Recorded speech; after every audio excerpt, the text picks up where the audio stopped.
Welcome back to Two Brothers Comics. Saturday night is the comic book Babylon, and tonight we're going to be talking about why the Silver Age of comics is undoubtedly the greatest era of comics of all time. I got a special guest with me, guys. Hit the like button while the intro plays. Stay tuned.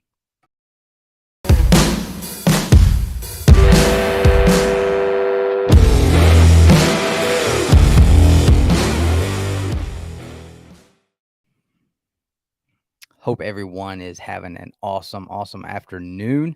Like I said, I have a guest tonight, and we're going to be talking all things Silver Age comic books. We're going to be talking about the stories, the artists. We're going to be talking about the characters. We're going to be talking about prices in the market, where it is now, where it was, where it's going, and everything that you can think of Silver Age comic books. We're going to be talking all that good stuff tonight. So I hope you guys that are here live with us in the chat brought your questions, brought your comments. And that way we can interact with you guys a little bit tonight. But I'm going to bring on my guest, probably only thing out of California. I think he's from California. Are you from California? Is that where you're from? California. Only thing out of California I would sign off on. Best man out of California, my man Dan De La Torre. What's going on, dude? Dustin, that's a great intro. Thanks very much. It's not easy being here in California on the left coast. Well, good to have you here, man. I know it's kind of early there where you're at, I guess, right now. Yeah, like 6 o'clock. Sun is still out, and it's still warm outside. Yeah. We've actually been getting a little bit of a chill in the mornings here. Finally, it's been so hot, but yeah, I think the sun's been down for like 2 hours here. So, well, you and I both in construction. It's going to get cold when we go to work in the morning. Really, really soon. Yeah. Yep. And I don't know how it is in California, but I know here in Georgia, we've got about 2 months where when I leave in the morning at 5 o'clock, I'm bundled up tight. And then by about 9:30, 10 o'clock, I'm stripping stuff off down to being in a T-shirt and pants again. And it's just every day like that for like a couple of months. See, I got the luxury of being self-employed, and I'm here in Sonoma County where there's lots of vineyards. It's a beautiful setting, gorgeous spring and gorgeous fall. But it's expensive to live here for a reason, mostly because of the weather. Right. Yeah. I can see that for sure. Here in Atlanta, it first day of fall, it was 95 degrees. And a lot of times the first day of winter, it'll be like 75, 80 degrees too. So it's crazy. And then the next day it could be down in the 30s. You never know. Yeah. But let's see. We got some people hanging out. Chris Barrett, what's going on, man? The Hunt World Champion, Bleeker. What's going on, man? You know, I was rooting for you hard, man. Glad you got that. That was awesome. Great match last night, Bleeker. Matt 268, what's going on? Hey, Matt. Damon in the house. Nick the Comic Nerd, what's going on, dude? Good to see you, Nick. Mark, what's up, dude? Hope you're doing well. Let's see. Ryan, what's up, man? Nope. No, I'm sure Nick still has the weak mustache, man.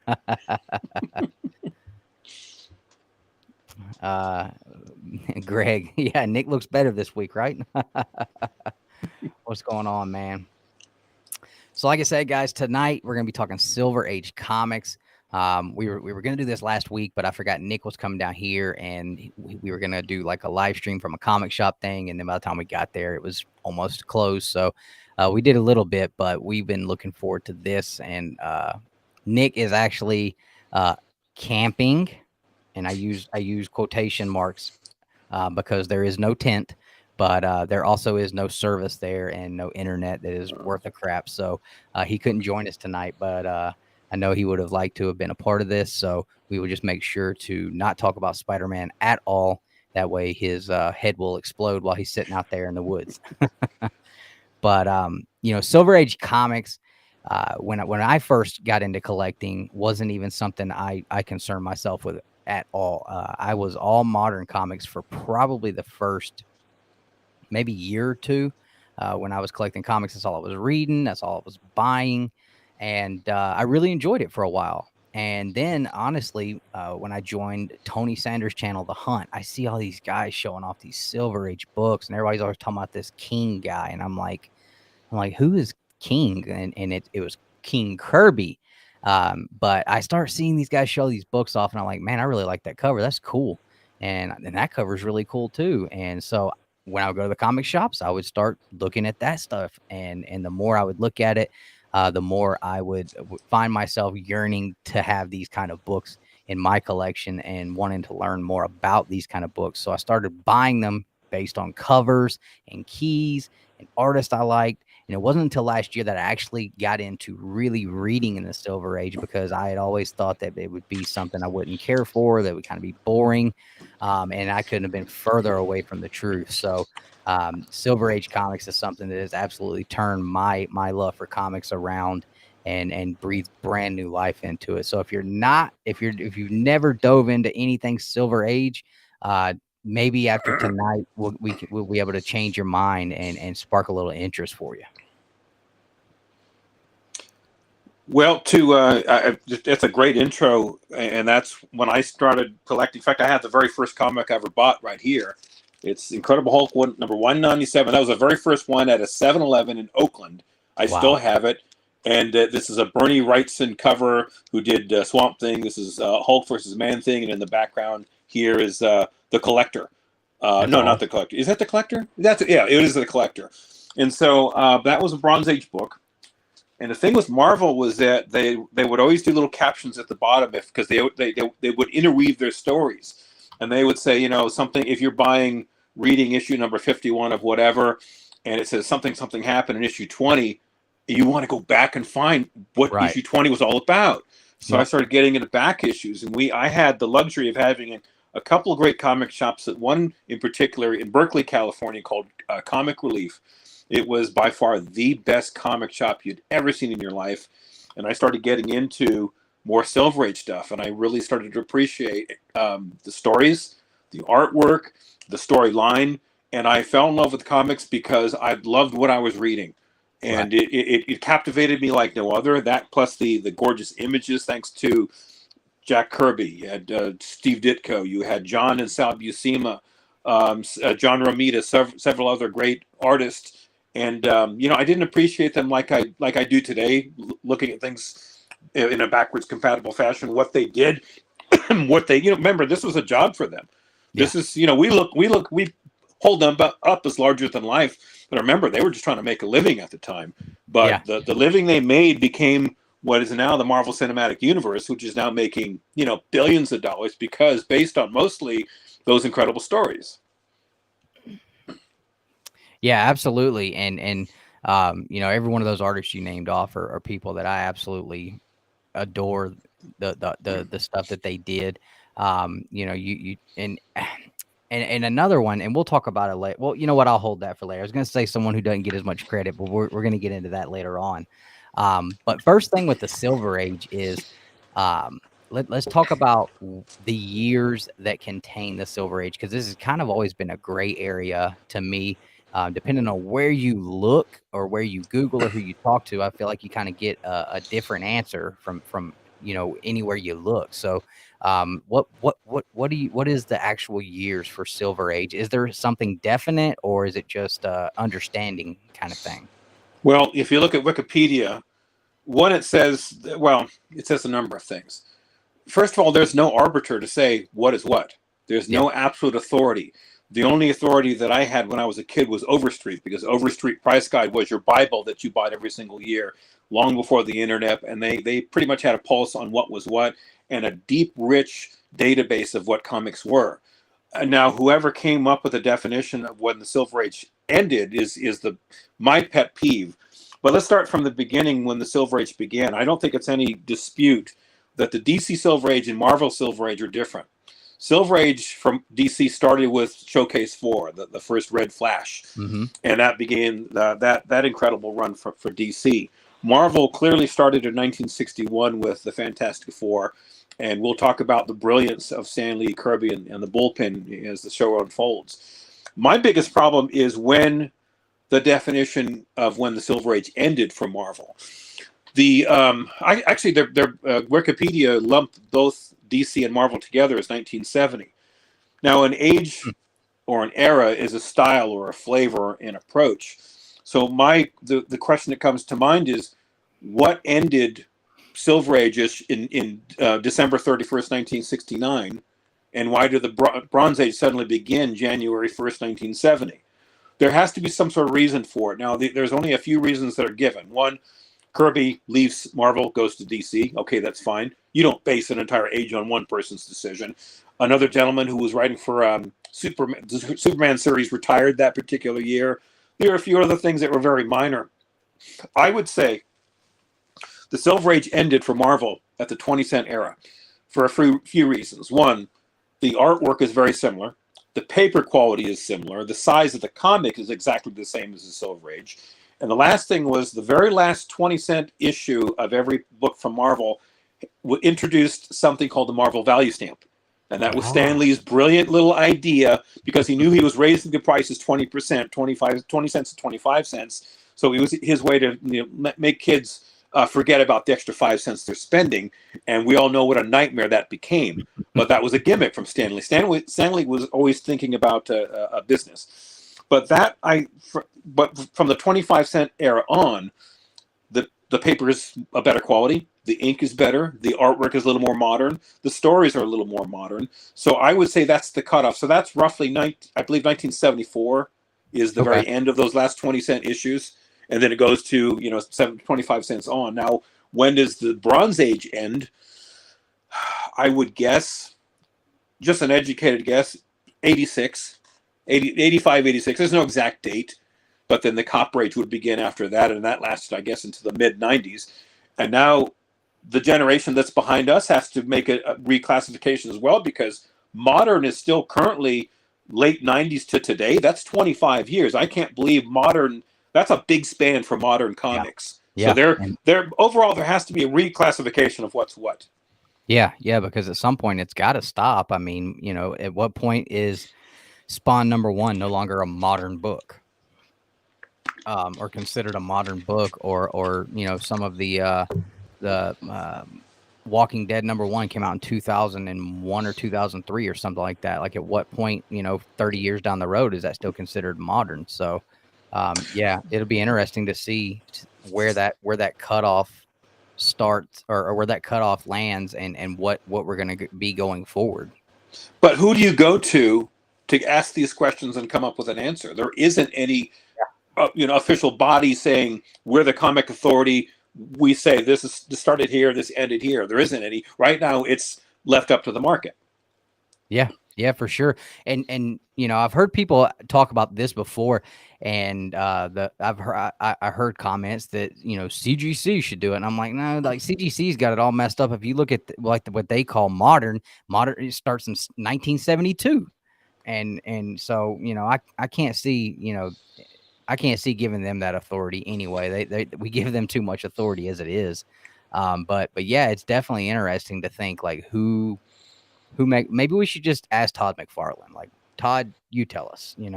You're the guy that has been around through the last the tail ends of bronze all into the copper and modern. I mean, I don't know, maybe Todd McFarlane or somebody, but yeah, it's definitely an interesting thought to think like who has that authority, who gets to make that decision. But if you go to CGC and you somehow had a sit-down conversation with them and asked them certain questions, the question I would ask them was, what do you base your decisions on? Yeah. Is it from Overstreet? What is your database? Who are your experts? And if we are going to rely upon them as the arbiter for all things, and sadly we kind of are, and I think that's a huge mistake, I want to see what they're basing their decisions on. Yeah, for sure. And I don't think that's the kind of question you're going to get a direct answer or something like that from them on. But I mean, you just said another one that almost would make sense would be Overstreet. I mean, they've had such a parallel to everything comics for so long now. What about Overstreet? Overstreet was for they've just celebrated over 50 years of their comic price guide with a massive database, and it's a huge honor if you are a advisor to Overstreet. You've got the guy from Comic Tom, Russ Bright. I spoke to Russ Bright, by the way. Very, very nice man. He is literally a walking encyclopedia of comic books. But they now have an online access. Overstreet Access is it's called.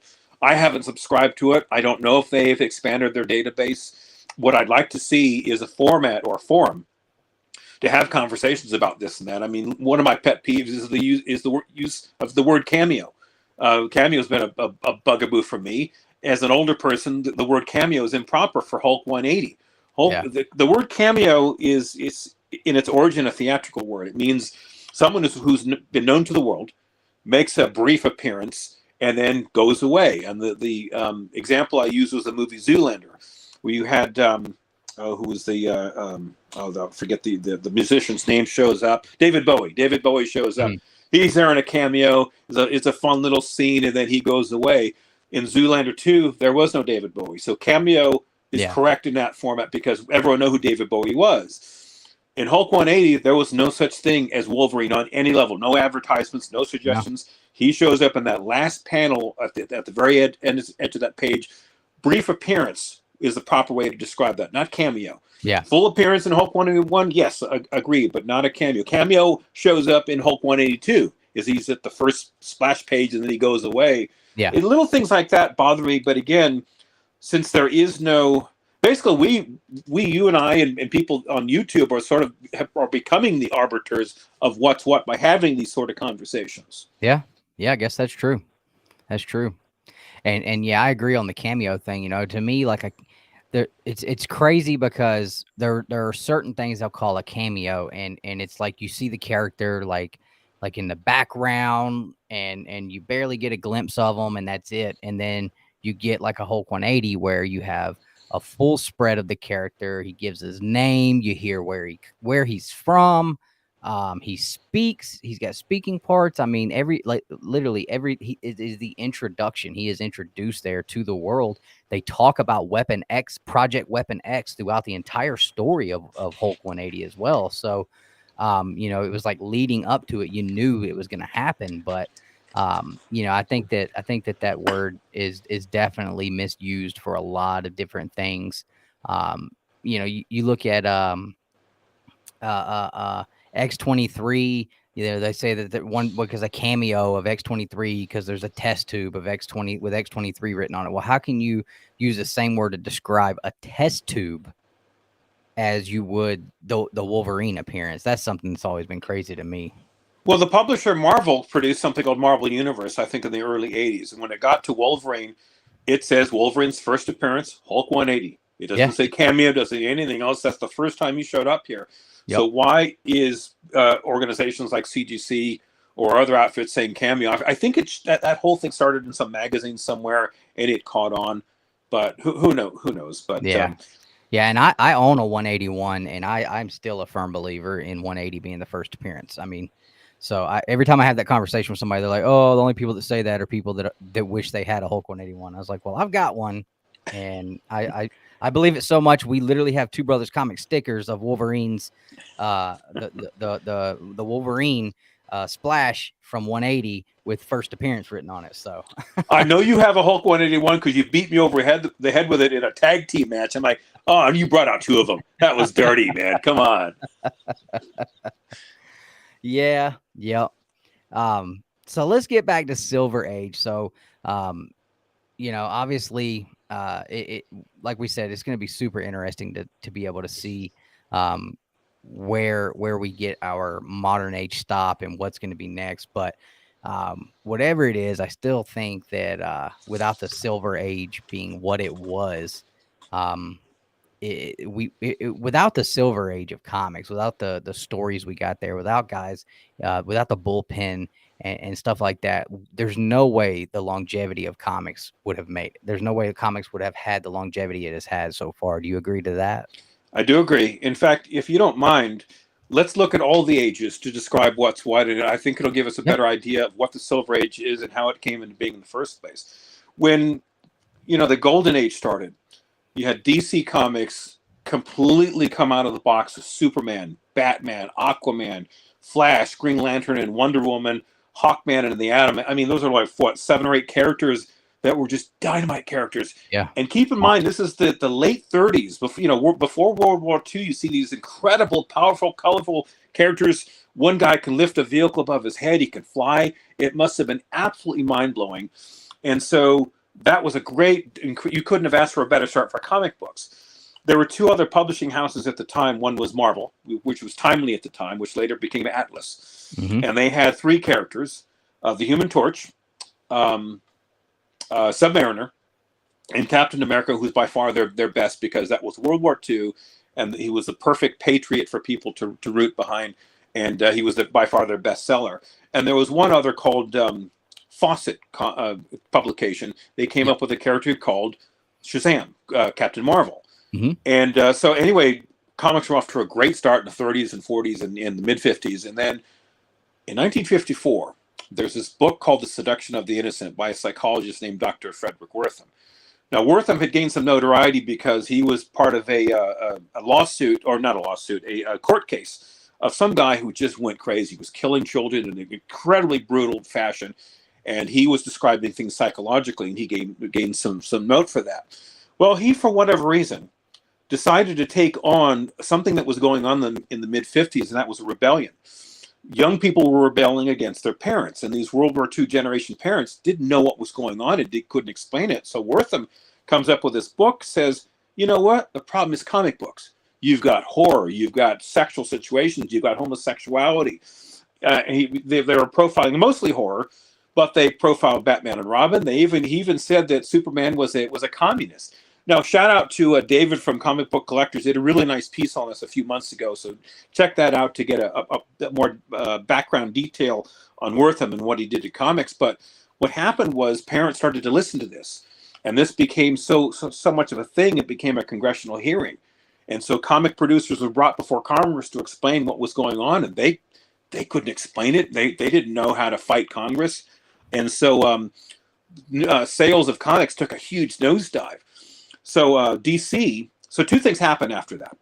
DC Comics started to really soften their approach. Instead of having more gritty, down-to-earth Superman fighting whatever, he's saving a cat out of a tree or having relationship issues with Lois Lane. Very benign stuff. Marvel went to more science fiction, space age stuff. But they were hit pretty hard. And for about 5 years, Stan Lee and Kirby, and what was left of the bullpen, they had to either fire the people that were working for them or they cut their hours in half. And you didn't make a huge living in the first place. So people just said, I'm out of here. I got to go do something else. Yeah. So take it to 1961, when Stan Lee has this very famous conversation with his wife, Joan. They were a very close couple. And she said, look, I know you're fed up with this, but if you're going to get out of this industry, do what you're going to do. You have some ideas. You have nothing to lose. Go out swinging. Yep. Stan Lee knew she was right. And so he sat down with Kirby and what was left of Marvel Comics and said, we're going to do something totally different. So from scratch, he creates the Fantastic Four with the Thing, Mr. Fantastic, the Invisible Girl, and the Human Torch. A few months later, he creates the Incredible Hulk, which is a cross between Frankenstein and Jekyll and Hyde. A few months later, Spider-Man with Amazing Fantasy 15. Then Avengers, Ant-Man, Doctor Strange, Iron Man, Thor. From 1961 to 1964, it was hit after hit after hit. Yep. These guys could literally do no wrong. It was similar to the explosion that DC had created back in the early 30s. The biggest difference with their stories, however, was they were more down to earth. The characters fought with each other. Some were broke, like Peter Parker. He never had any money. He was a nerdy kid. He couldn't talk to girls, something many of us could relate to. They introduced a human element to these characters, not just the heroes, but the villains. Loki, Doctor Doom, Dormammu, the list goes on and on and on. These stories were so good. By the time the 1960s ended, Marvel had done something that was thought impossible at the time. They were beating out DC sales. I mention this because even to this day, the Marvel Cinematic Universe has gained billions upon billions of dollars, but most of their stories are based on the Silver Age Marvel. Iron Man in 2008 was very much dovetailed perfectly with Tales of Suspense 39. Avengers 1 in 2012 was very much inspired by the first Avengers. That is why the MCU is making money hand over fist. This also explains why DC can't get any traction whatsoever, because the stories from that era weren't that great. Yeah. I can't think of one story from DC where I would say, hey, well, you know what? I'm going to make a movie out of that. They simply don't have it. They're literally starting from scratch. Now, this is a long answer to a very simple question. Why the Silver Age is the Silver Age has such longevity. This brilliance has never been repeated ever. So the stories are dynamite. So anything from 1961 to 1974, I would get your hands on. I would hold them for as long as you can. Those are the most long-lasting regarding staying power and financial stability regarding those comics in history. Even better than the Golden Age. Even the Golden Age is more expensive. They're harder to find, but the popularity of the Silver Age outlasts Golden Age even to this day. Yeah, and I can definitely see that with, any, and I won't try to, I'll try not to blanket Golden Age collectors, but I haven't ran into a ton of just pure Golden Age collectors my age, and I'm going to be 33 in November. So how many people that, like my kid, he's 7 years old. Do I really, do I think he has a much better shot at being, if he's into comics, more into Bronze and Silver Age stuff than I would Golden Age, because number one, yeah, the price, but at the same time, I think you have more people that were picking up comics in the 60s and the 70s and stuff like that, that's the stuff they loved. And I think that, would it be weird to say that there are more people interested in the Silver Age stuff and even Bronze Age than Golden Age? Well, the story, as I understand it, most Golden Age stories, and this is true for Marvel and DC, they were all just one-off stories. They never, they didn't have a saga. They never interwove with each other. I mean, you would have recurring characters like, you'd see the Joker periodically with Batman. You'd see Lex Luthor periodically with Superman, and of course, who was the Red Skull with Captain America and so forth. But they never ever crossed over. But the stories themselves weren't that great. Back in those days, especially in the 30s and 40s, all you had to see was somebody flying through the air or somebody lifting up something powerful, or Wonder Woman doing what she was doing. That was enough to capture the imagination of the people at the time, because again, this is World War II stuff. Computers, there was no such thing as a computer, so anything that was colorful and interesting gravitated people's attention. And then, of course, they had the war. Most of those were war stories. Yeah. And then in the 50s with Marvel, the war was over, so Captain America becomes Captain America Commie Smasher. Russia was hated, so that's the new enemy. But the stories simply weren't that great. So and you'll never see, for both Marvel and DC, there's no storyline that any producer like Feige or anybody else is going to go back to and say, hey, let's make a movie about this particular story, with the exception of the origin stories from Action Comics #1 or Detective 27, or of course, first Captain America in 1941, I believe it was. That was a beautiful movie, by the way. When Cap 1 first came out, I thought, oh, it's Captain America, because he wasn't all that popular. They did a period-specific piece. It was a brilliant masterpiece. And I remember some older people sitting there from World War II in the theater. You could tell they were teary-eyed, because that was a very, very special time in World War II. But anyway, Silver Age is still where it's at. If I had money to invest, it also depends on what you're buying. Are you buying to invest? Or are you buying because you love comics? There's no right or wrong answer. I still say it all comes back to that Silver Age, and nothing should deviate from it. Yeah. And I think, and this wasn't something I had on our topics, but it's something I think we should definitely talk about. And you and I kind of got into it backstage when I was talking about a book that I just purchased, which I'll get next week and have a video for you guys very soon. Nice. Monster book I just picked up. I just got goosebumps thinking about it. But when you look at scarcity, and I don't like using the word rarity as much, but when you talk about scarcity is something that will make something more valuable a lot of times. And when you look at, books from the Silver Age, I mean, look at Fantastic Four #1 versus whatever the absolute biggest top dollar modern age comic there is. I mean, the availability between those two, the numbers are not even close. And I think that's something that also should be taken into a factor when you're looking at investing is scarcity. What can I get that maybe only 100 other people on the planet would be able to put their hands on. If there's 5,000 copies out there, that's a hell of a lot more than 100, 150 copies out there. And I think that scarcity is going to be something that will drive the price on that once you're looking at collectability and not so much just speculation. I mean, a lot of people have been specking on Miles Morales for a long time. And that book's gone way up and it's come down and it goes back up again and it comes way back down. And I mean, it's down right now. I've seen 9.8 selling for under $2,000. They were selling for right at $4,000 a few months ago. Now, a lot of that does probably have to do with our economy, but I don't see a Miles Morales Ultimate Fallout 4, even the one in 25, ever touching the prices of we won't even go with AF-15. Just look at Amazing Spider-Man #1. In 20, 30 years, I think it's going to dwarf the Ultimate Fallout 4s. And even though that 125 is hard to find, there's still a lot of them out there. The Ultimate Fallout 4, I know guys who have short boxes full of that book that have not hit the market yet. The market is going to get so flooded when you get that character in an MCU movie. I think it's really going to hurt the value on it there. But you've got these books from the 60s and in the early 70s. They're not printing any more of them. There's been so many of them that have been lost to carelessness. And I read it and throw it in my back pocket, riding the bike down the street, and it fell out of my back pocket. Oh well, it's just a 20-cent comic book, just 12-cent comic book.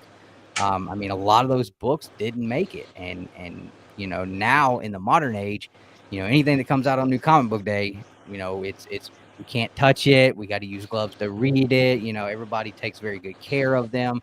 The mindset when it comes to collecting the comic books is so different that I think that's another big factor with availability and scarceness that will have a big contributing factor to how much these books from the Silver Age can be worth or versus anything modern or past that. As along those lines, as time goes on, the paper quality of the books from the Silver Age all the way to the 20-cent era, they weren't that great.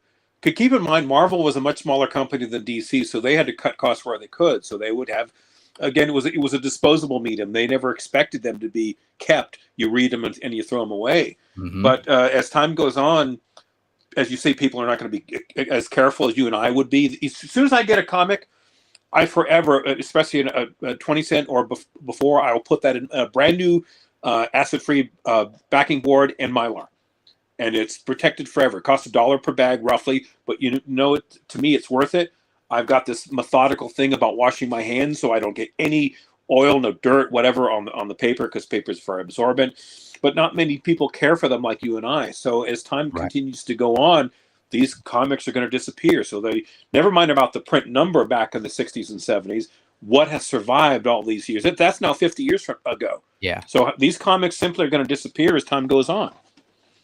Yeah, and that's what I was kind of saying going forward. Like when I was talking about, I mean, I'm and I see Mail 65 saying the print runs were really high in the Silver Age, and yeah, but that like you said, Dan, what survived, how they're going to be a lot more scarce now because, like I said, you had and Dan said, you had these were children that were buying these books, kids. And the mindset was not for most of them. This Fantastic Four #1 is going to be worth $30,000, in 2020. I need to take care of this book. So that's exactly what you said. I mean, and another thing, even taking care of the books. I mean, the stuff from back then with that paper quality, it dries out so easily, and you can definitely feel it. When you open those books up, me doing a lot of pressing and cleaning, and when I start to work on a Silver Age book after I've worked on like 5 or 6 moderns, it's like, man, like the paper is so dry. You can just feel it in the book how dry it is. It's like it's just yearning for some kind of moisture to try to liven up those pages a little bit. Well, I think about that even with my comics here. The home is air conditioned, so it's cool in the summertime. And of course, it's protected in the wintertime. Not everyone goes to that trouble. They don't think about, hey, you're drying out your paper, because paper, once the moisture content goes away, it becomes brittle. That's the final stage before it simply disintegrates. Now I've got one here. This is just, it's stunning that this has survived. This is Tales to Stunners number 76. It's a CGC pedigree. It's a 9.4 white pages. This is from 1966. An absolutely stunningly gorgeous book. But I bring this up because one thing I love about CGC and the whole slab market, this goes a long way to preserve these sort of comics. You want to preserve these as long as possible. No matter what, this will not last forever. I want to pass it to the next generation and the next generation beyond that. But these are the way I see them, they're little pieces of artwork. They're the way to describe this is escaping me, but I want to preserve these as long as possible. I think there should be people like ourselves, because again, if you're a collector, think about it. You're paying for your home, and you're also paying for storage of these things. So you are preserving these things. If you put $100 a year into your comics, I'm going to support you. I'm not going to ridicule you. If you got $100,000 you want to put into this collection, I'm also going to support you. I support anyone that loves this medium. One, the stories; two, the artwork; and two, that it's hard to describe how happy it makes me have the collection that I have. There's nothing else like finding out. I understand. Yeah. So again, you are preserving. You think about that. You're in a preservation mode, if you will, protecting your comics. Be very careful with that, by the way, because you could lose I had my comics in my closet here, and it was too close. I didn't realize it was a heat vent. And I told my wife, "Oh my God, I got to get them out of there because I'm probably roasting the damn things, which is not good for the paper. And I'm losing thousands of dollars because they're in the wrong spot." Yeah, so.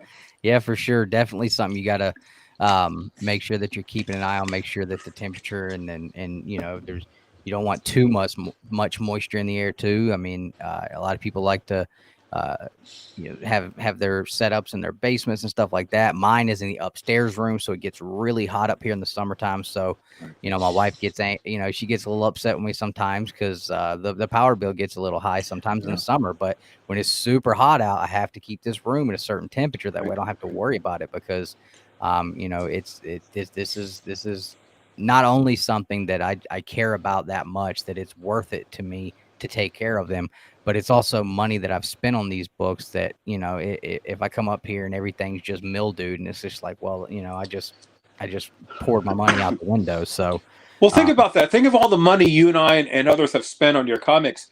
For all the money and effort we put into this, not one of us is an expert on paper.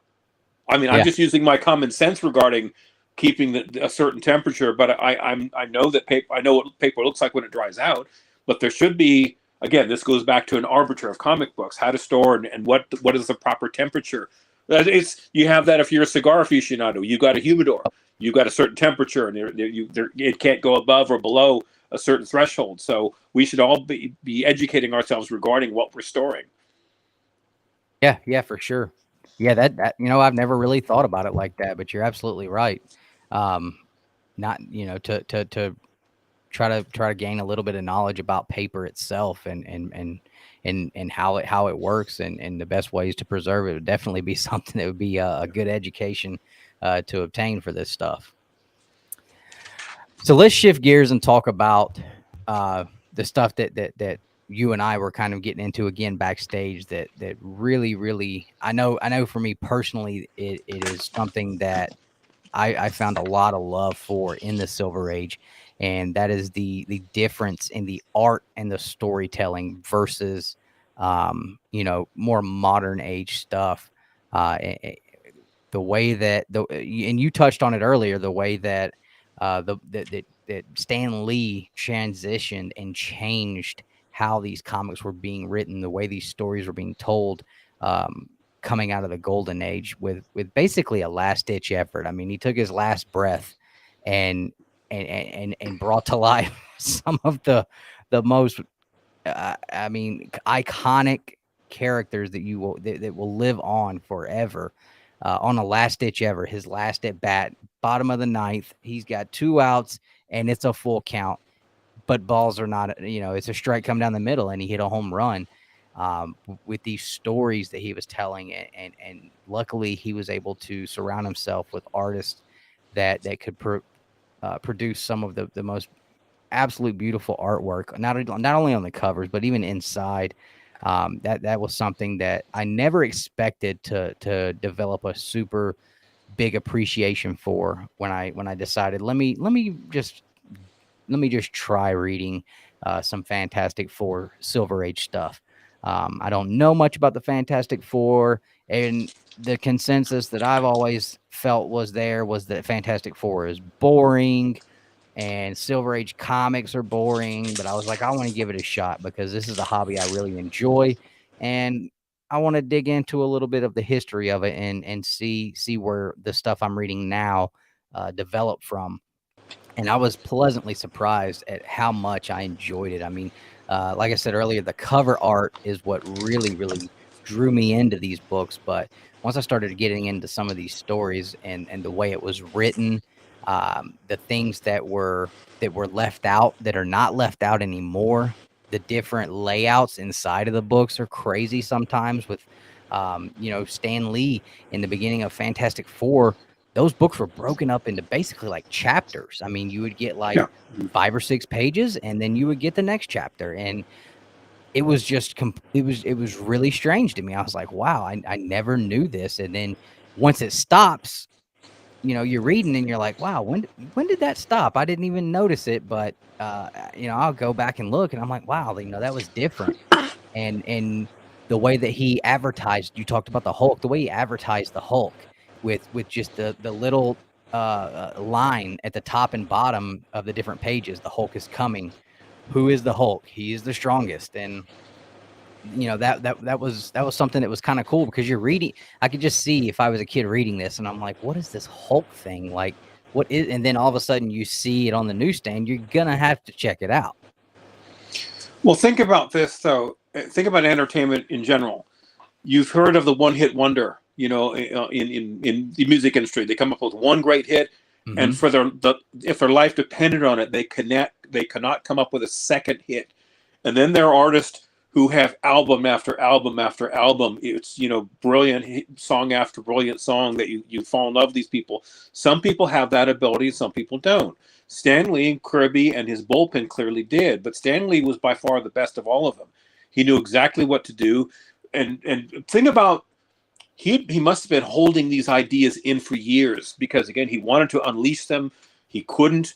Suddenly he gets his one and only shot, and he just unleashes brilliance after brilliance after brilliance. Now, think about the artists themselves, too, compared to the modern art. I brought this out here. You and I both own one of these, Fantastic Four 25.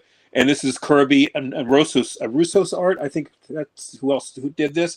Now, some would say, modern younger people would say, God, that's kind of childish and cheap art. Keep in mind, people like Kirby and Ditko and a number of others were doing several comics a month. Not just the cover, but they had to do the entire book. And they had to do them all by scratch. They didn't have computers. They didn't have the modern techniques we have today. So they literally just have to hustle them out. And with Kirby art especially, Kirby was far more detailed than most people realize. When you did the original art, Kirby would do a whole layout. And then somebody would come in and there's a phrase for it that I can't remember. It's sort of a cleanup before it goes to final print. And a lot of the detail that Kirby put into his artwork was erased. Just because. A guy named Comic Tropes did a really nice piece on this, so check him out. And he profiles the guy. It was, again, it was a small company. They had to hustle these things out. This was production, is what it was. They had to get these comics out. Marvel is notorious for being way behind on their storyline. That was one of the reasons, and two, they couldn't get the printers to print these things fast enough. So again, it was a lot of pressure for these people, and so I don't ridicule any one of these artists for what they had to go through. Again, you have a very quick deadline. You've got to be brilliant, write the stuff, and make it coherent. I think they did a fabulous job for what they had to work with back in the 60s. Yeah, for sure. And when you think about these books, this was the beginning and the creation of these characters. So this is all sparking out of their imagination through conversation between Stan and Kirby. I want to create this team, and this is, I want I want this guy that, he turns into this monster looking creature, and I want another guy that has elastic arms and legs, can move his body and bend it any way he wants to. I mean, they were had to have a conversation between the two of them, and then Kirby had to take that conversation and lay that out in his artwork. He didn't have the ability that a lot of the current artists have of having 60 years of these characters to look at and to improve upon or put their own twist on it, because that's a lot of it is they're just putting their own twist on the artwork that's been there for this long. And these guys they had to, like you said, come up with it from scratch. And even the creation of new characters, a lot of them, a lot of these new characters, especially when we talk about superheroes, basically, a lot of them, when you really get down into it, you will see the inspiration from other characters that were created, where they pulled from. And that's the thing that's always amazed me. Like, how in the world did these guys come up with some of these characters and be able to just, this is my, I imagine this character looking like this and put that down on paper. And I'm not an artist of any kind, so it really blows my mind even more. But I think that that's something that I've always looked at and appreciated a lot out of these guys, is the fact that they were able to create this out of their imagination without any previous uh, uh, artwork before them, no images before them to base it off of. There have been a few people over the decades that had that ability to literally create their own universe from scratch.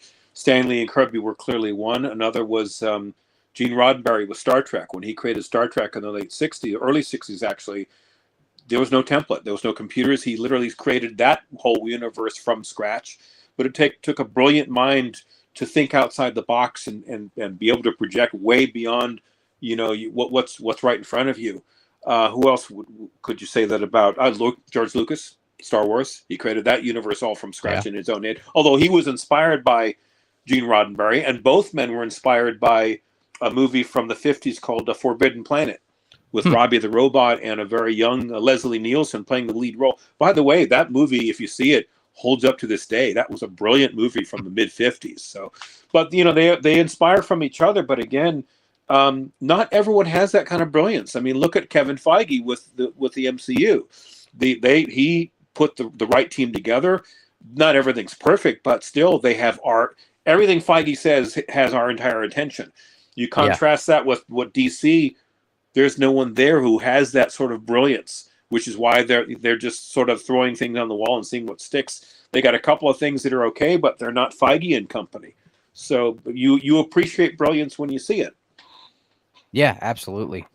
And when you look at, and I can see, I've actually talked to people at my local comic shop who have absolutely no appreciation for the artwork and even the storytelling, for anything but modern stuff. They can't process how good that this stuff is, um, because it's all based off of, when I hold this cover up against this digital masterpiece right here, this virgin digital masterpiece, which I'm not knocking at all, because I mean, a lot of that stuff is absolutely wonderful too. But the comparison, it's hard for you to it's hard to be able to make a direct comparison between them, because like you said, the technology available now, the different techniques that are available now, and again, you've got 50, 60 years worth of these characters to look at and say, I like how this guy drew this, and I like how he did this, and if I can just add this and change this and tweak this,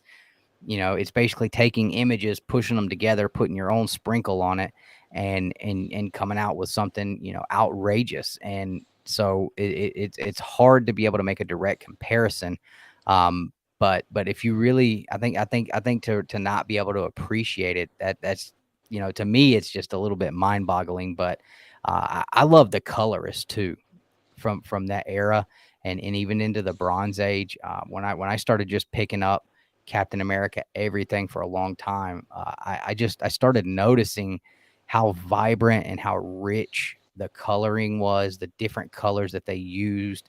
I feel like a lot of modern stuff gets it's a lot of like really dark blacks and stuff, and you had all these like beautiful, colorful covers back then, and it was just I think the colorists of that time period are really, really undervalued and underappreciated because they brought so much of that artwork to life in a way that if it was black and white, I don't see that it would have had the same effect. It was a combination of the color, the art, the character itself, but mostly the story. If you read the story in detail, one, they're far more elaborate than the modern comics. I bought modern comics for the first time last year, and the dialogue is maybe a third of what the dialogue was in the Silver and Bronze Age. They really focused in on the story and the content of the story. And that is what grabs. If you go to any movie that you really enjoy, if you like the content, you like the story behind it more than anything else. And I think there's a similarity with modern comics and modern movies today. Modern movies are focused too much with special effects, not the core of the story, and they're a bit shallow because there's no substance behind them. The same with comics; they're focused in on the great, gorgeous artwork, and not a lot of detail, not a lot of depth regarding the story. Yeah. That's the brilliant thing about Stan Lee and Roy Thomas and some of my Steve Engelhardt. These people knew how to tell a story. And once you got into the story, and if you had the patience to read that story, it really grabbed you. And you felt the character when they were angry. You felt them when they lost. When Hulk's Jarella was killed in Hulk 205. I mean, I got teary-eyed because I got so attached to the character, and you could relay that human element. Or when Dorma died in Submariner 37, you felt for that character. He was a stoic character, but he showed heart at that time. And again, but it takes great story writing to bring these characters to life. That is what grabbed me more than anything else. Yeah, and I kind of think about I think it was FF31 where you had Franklin Storm. I think this was like his second appearance, but you found out why he had been imprisoned and what the fact that he was he was a surgeon or a doctor, and he was in a car wreck with his wife, and he couldn't save her on the operating table, and basically just went on a drinking binge and ended up in prison. And he didn't want his kids to ever know what happened or why. He was trying to protect them. And then by the end of that issue, he ends up dying a hero, sacrificing himself literally to save the Fantastic Four. And then you're sitting here watching like, Sue and Johnny watching their father die and talking to him the last breaths. And Stan writes on the very, usually on the very last panel, you get, that was all for this month's exciting, wonderful, great journey into the Fantastic Four, and wait till next month. And you didn't get that in this issue. It was, we're not going to talk about next issue. I think it's best that we all just, give some silence and respect and let Johnny and Sue grieve over their loss. And I'm like, wow, like, that I didn't expect something like that. And it's something that absolutely you start to feel for those characters, because you again, like you talked about, he starts putting these characters in real life situations. You start thinking about that. And, when you first meet Franklin Storm, he's made out to be like, some low life dirtbag dad. And so then you find out the real story, and you're like, oh wow, man, that was really honorable. He really is a good man. He loves his kids. And then immediately they take him from him. Like they finally start to build a relationship with their father for like 8 or 9 pages, because he's gone for most of the book because he was kidnapped and swapped with the Super Skrull. And he finally, over like the last 8 pages, starts to develop a relationship with him, and then he dies. And stories like that is just, I mean, like you said, I think that it's so awesome to read stuff like that and see the emotion and to really start to feel for these characters. Not to say that that's not something you're getting in modern stories and stuff further on, because you absolutely are. But it's definitely something I didn't expect with Silver Age. I expected a lot of hokey, campy,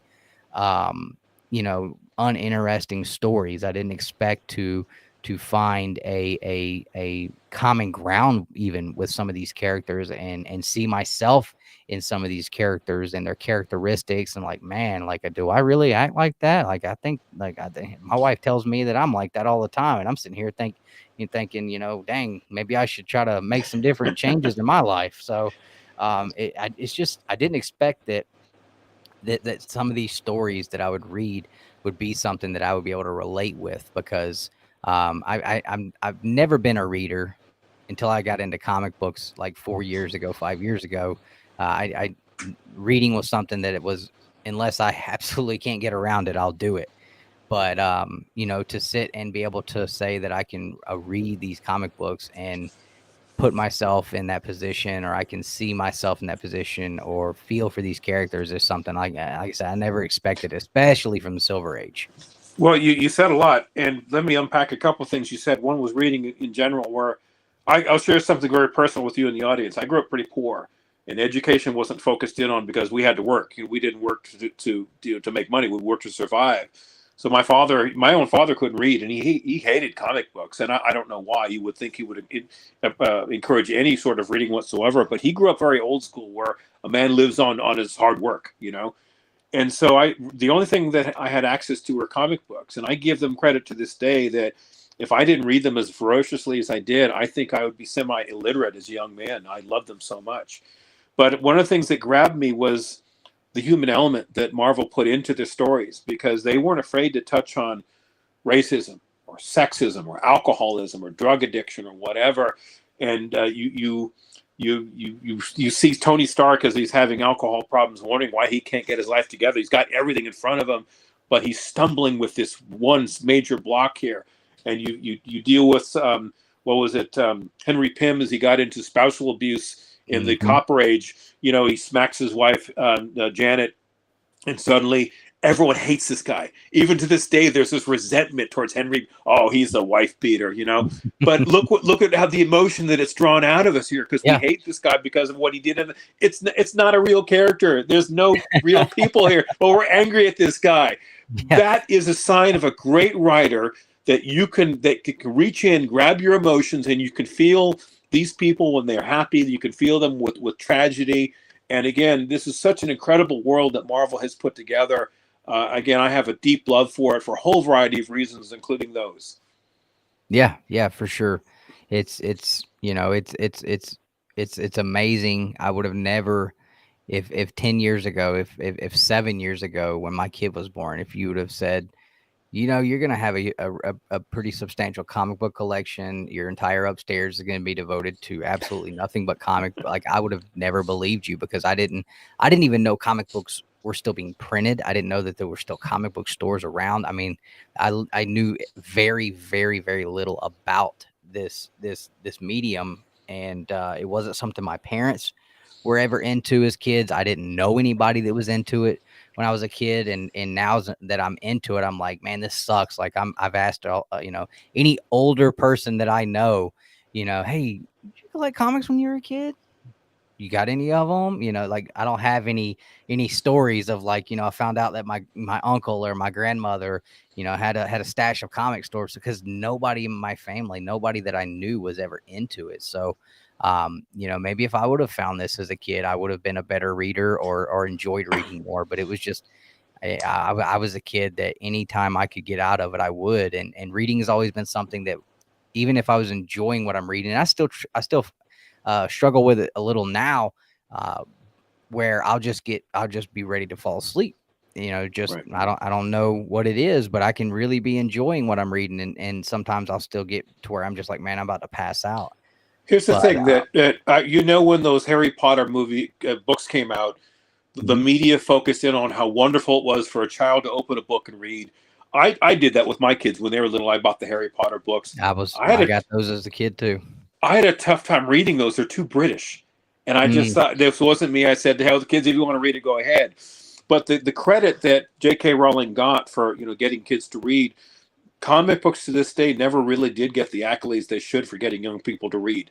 There should be huge credit for what they've done. I mean, I certainly am a recipient of that. But any reading is good reading. And I'm with you. I don't read the classics. I'm not a huge reader on any level. And you would think I should be embarrassed by that, but no, I'm sorry, I don't have the patience for it. I know how to read, I read news stories and so forth, but I won't sit with a novel. It's got to grab my attention. Yeah. Comics have my attention.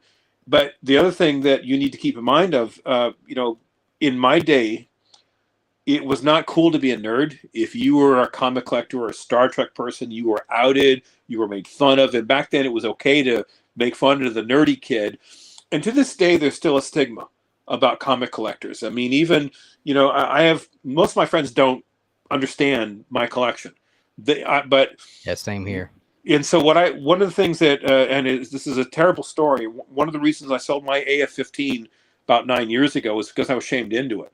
I was told, come on, you're too old. You gotta, move on, blah, blah, blah. I listened to the wrong people.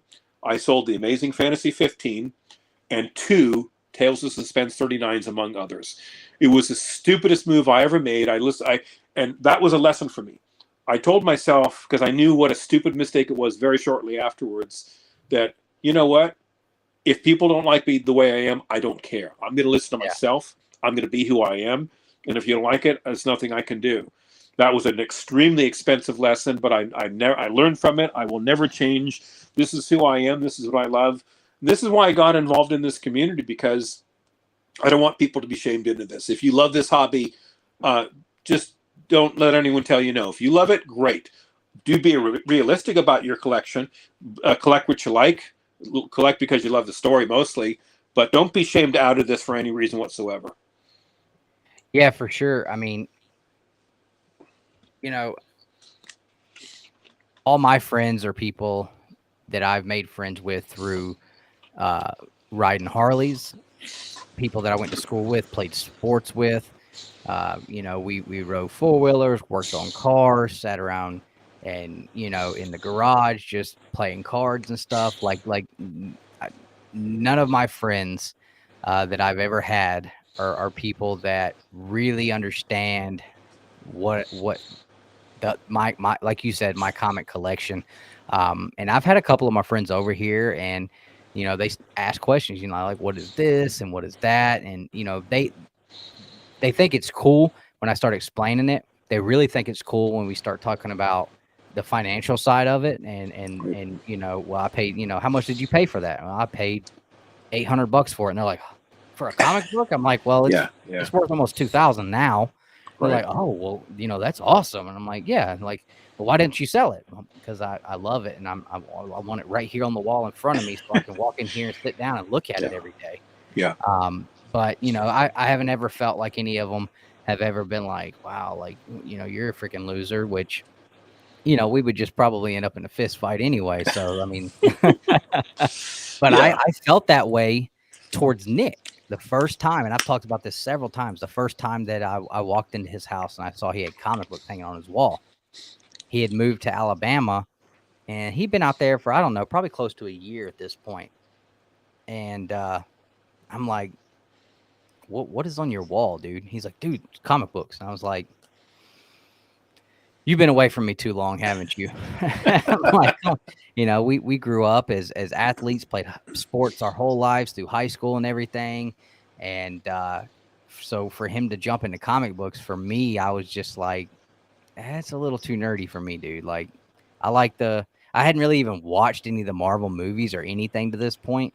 And we're talking like within the last like 5 or 6 years, this had all happened. And I'm just like, man, like I guess those, some of those movies were kind of cool. I haven't watched many of them, and but it sparked my interest enough that I started to ask questions, and look at me now. Good Lord, I've got this entire room. I mean, I've got a room tour video coming up soon. I've got this huge room up here, and it is just comic book everything everywhere, and I find a way, whether I mean to or not, I can find a way to get comic books into any conversation, no matter who I'm talking to. My boss at work knows that I'm into this. He knows what I'm doing, that I started learning how to press and clean, and he'll ask me about it. Like, how's that going? And, how's your YouTube going? Or, you get any good comics lately, big comics, and, this is not a conversation he and I would have ever had previously, ever. Now, let me ask you something. So you went through a threshold where you started buying. when did you realize, hey, I'm into this? And did you have to stop and say, is this what I want to do? Or you just kept going? So, actually, before Nick got into the comic books, I had been scrolling through Instagram, my personal Instagram, and as a kid growing up in the '90s, the biggest thing in the world was Power Rangers. It was huge for me as a kid. Something that I think that the Power Rangers holds more nostalgia for me than anything in the world. And I had seen this weird new Power Ranger character on my Instagram, and I was like, "What is that? That looks kind of cool." And I started kind of doing some digging. Like, are they doing a new movie? This looks like kind of an adult thing because they're like, he looks like he's killed people. And I found out it's in a comic book, and I'm like, oh, I was like, well, that's not something that I'm gonna like want to like dig into. And I pretty much just left it at that. And then so when I saw Nick getting into them, I thought about that and I was like, I wonder if Nick would be able to help me find the story so I can look at this character. And the first day that we went to comic book stores, I was able to get some of these Power Ranger comics. And when I started looking at the artwork on the covers and stuff, I think I ended up spending like $250 that weekend. And at that point, I was all in. I mean, within a month, I probably had almost 100 books, and my wife thought I'd absolutely fell off my rocker. I thought I had lost my mind. And, for the longest time, it was just Power Ranger stuff. And then I found like there's Sons of Anarchy comics. Like, that's cool, man. Throw some biker stuff. And I like that. And I like, I'm getting into this comic book stuff. And then I started thinking, well, what else did I like when I was a kid? And that was where everything in my collecting drew from at the time was, what did I like as a kid? And I was like, well, I like the X-Men cartoon. Oh, well, I found out the Jim Lee X-Men series is there. Oh, I got a #1 for $15. I got a steal. Not at that time, it wasn't. but I mean, it was pretty much I caught fire immediately. I mean, as soon as I was able to find something that really interested me, something that was attached to something that meant something to me as a kid. I mean, it was all in at that point. And I didn't really get into like the superhero aspect of it for probably a year or so. But once I did, and then once I started getting into, learning about what keys are and learning about the Silver Age books and finding artists that I love with Jack Kirby and Gil Kane and the Bashima brothers. And, I'm like, wow, like I want everything. And I've always been someone, I've probably had more hobbies than anyone that I've ever met. I'm always someone who I'm gas pedal to the floor with no brakes on everything.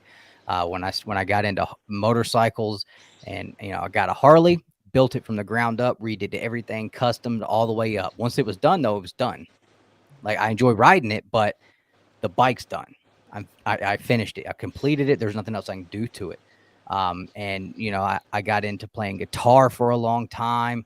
And, it's just so many different hobbies that I've gotten into and interest I've gotten into. And comic books is the one thing that I feel like I don't think I'll ever lose interest in, because you can lose interest in this aspect of the hobby, but there's 1,000 different parts of this hobby that you can get into. There's 1,000 different rabbit holes to go down, and you're never going to have it all. You're never going to read it all. You're never going to see it all. So there's always something more there for you to grasp after. There's always another gold ring to go after. You get this big grail book that you never thought you'd have. Once you obtain that, it makes that book that was way out there that you really didn't even consider, maybe that is obtainable. And so if you're into that part of the hobby, there's always a way to continue moving up and get to those books you want. There's so many stories that I want to read. I don't think I'll ever be able to read everything that I would love to read and learn the stuff that I want to learn and know everything I'd like to know. But yeah, again, like you said earlier, long-winded answer to that question, but it really was. It was pretty much an immediate thing. Well, what you said too is that it never ends. I mean, I have a collection that many would be so envious of. I have so many great keys, and it's not over. If I could get more, then you meet someone like the Doc from The Hunt, who's got the old. I would die just to look through his collection to see what he You and has. me both. Yes, but I mean, it's you always want more. Or Russell Hudat. He's good man, smart man, and one. He's got great business sense, two great taste in comics, and his collection outshines mine, and that says a lot because I have a Yeah. great collection, but I could match him, power for power. Yeah, But I've there's talked just about that such multiple times. I think he's probably one of the most underrated collectors yes, yes, in yes, this in the spotlight and limelight of YouTube. Like yeah, people really don't understand how good his stuff is. yes. How'd you get on the hunt, by the way? I somehow it ended up as a suggested video when I was watching YouTube one day, and I've always been a wrestling fan, and so I started watching it, and I literally binge watched every show they had done up to that point. And I just dropped a comment and was like, "Man, this is so awesome! I'd love to get Yeah, in on this yeah. one day." And never thought anything of it. And I mean, later on that day, Tony Sanders was in my DMs like, "Hey, what do you want to do, man?" And I was like, "Really?" And so I mean, it's been almost 2 years now, and 4 or 5 characters later, still on there. Your character is unkind, and who was the other guy? Bully. Yeah, Those are your acting ability is fantastic. I mean, you don't get anywhere near the credit you deserve being on that show. I appreciate it. I appreciate it. Yeah, it's definitely, that show itself is something that has really was really something that added to my collecting too, because it for a long time there it was a keeping up with the Joneses thing for me too, with I got the hunt coming up. I got to go buy some books. Before that first Yeah, show, yeah.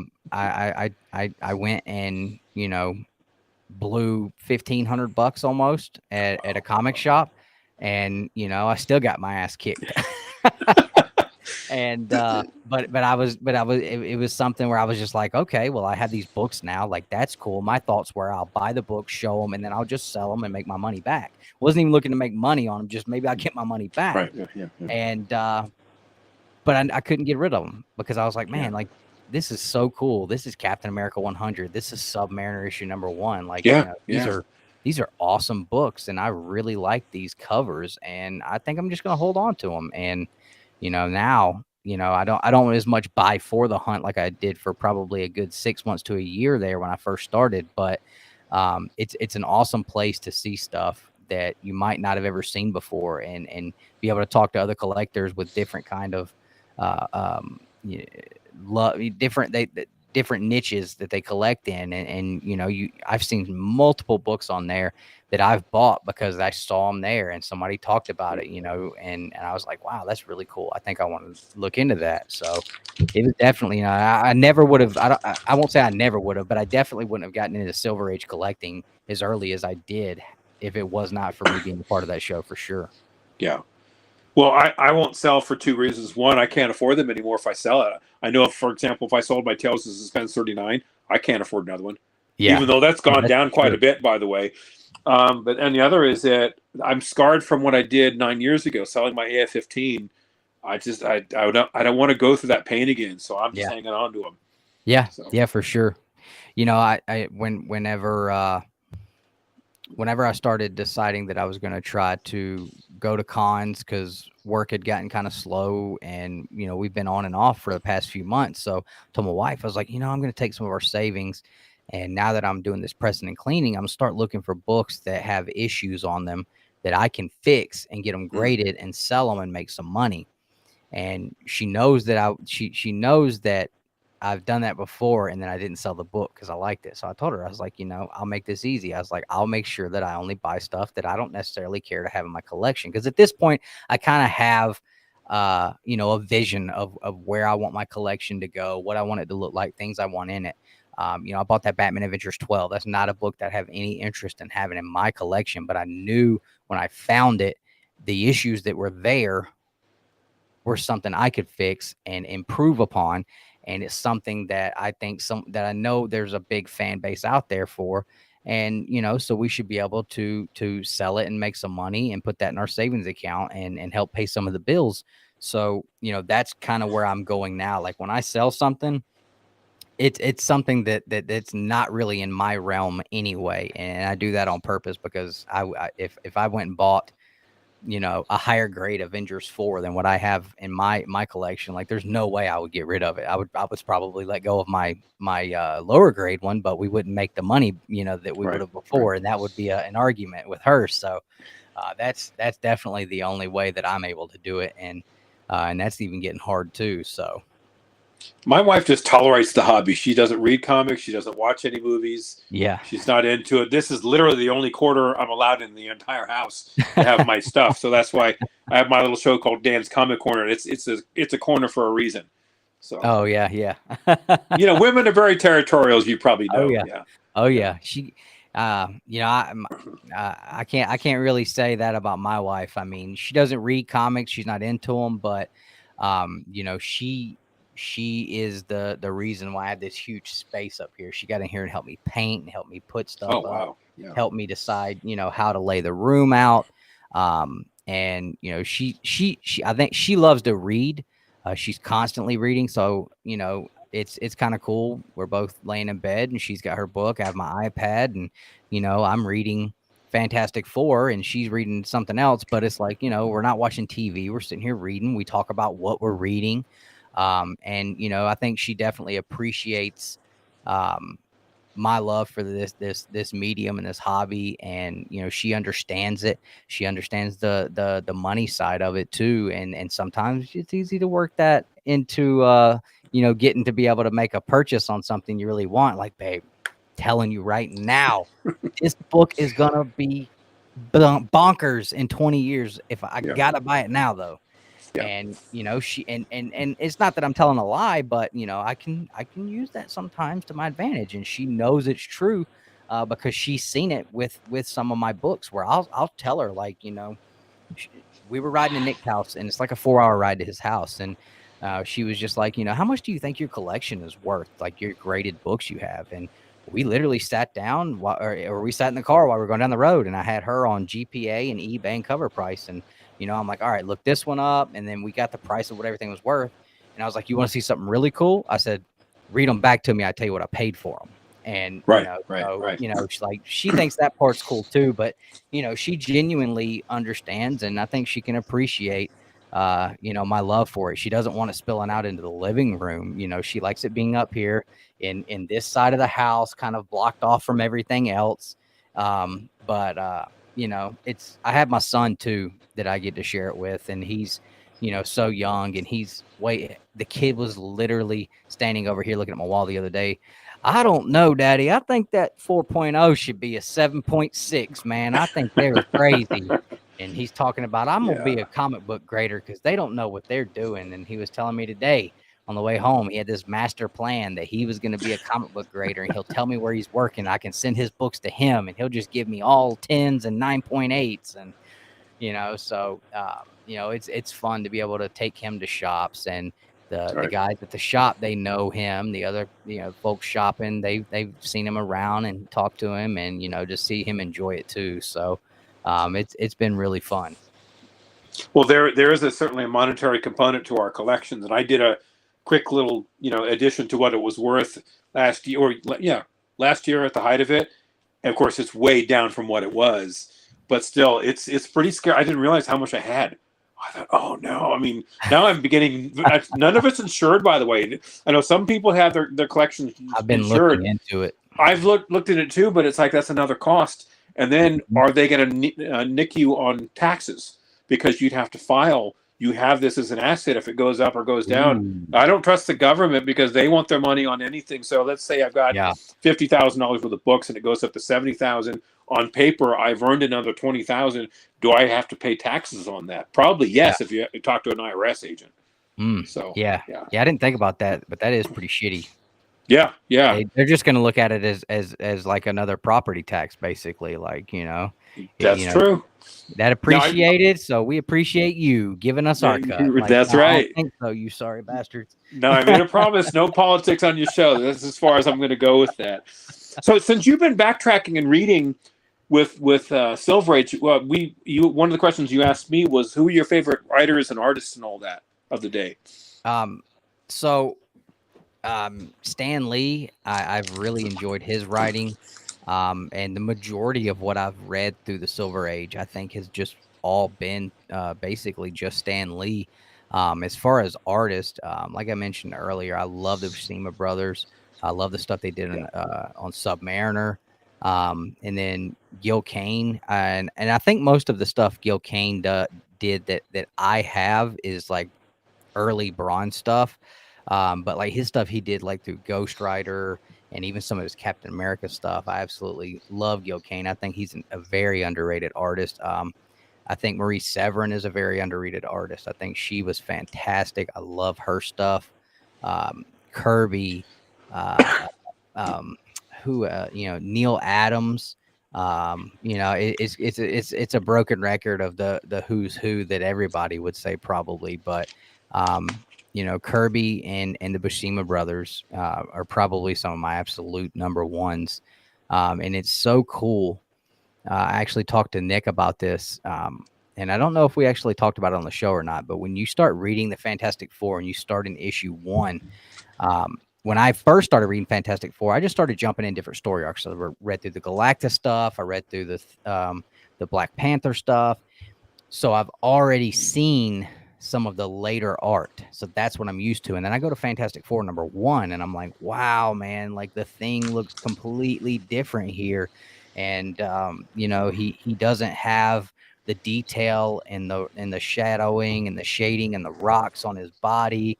His eyes are just little dots. Like, how is he gonna he talks about his baby blues all the time and he's got little black dots for eyes. And and then it's like all of a sudden in issue 22 of Fantastic Four, it's like you immediately, there's a change in that issue where you see, and a lot of it may have to do, with a change in inker as well, because there was a new for the first Right. time in the series, we Right. got a new inker, and I'm like, wow, there's the Thing, like that looks like him. And Sue Storm, her face looks more feminine. You can really see in her and in Reed's face.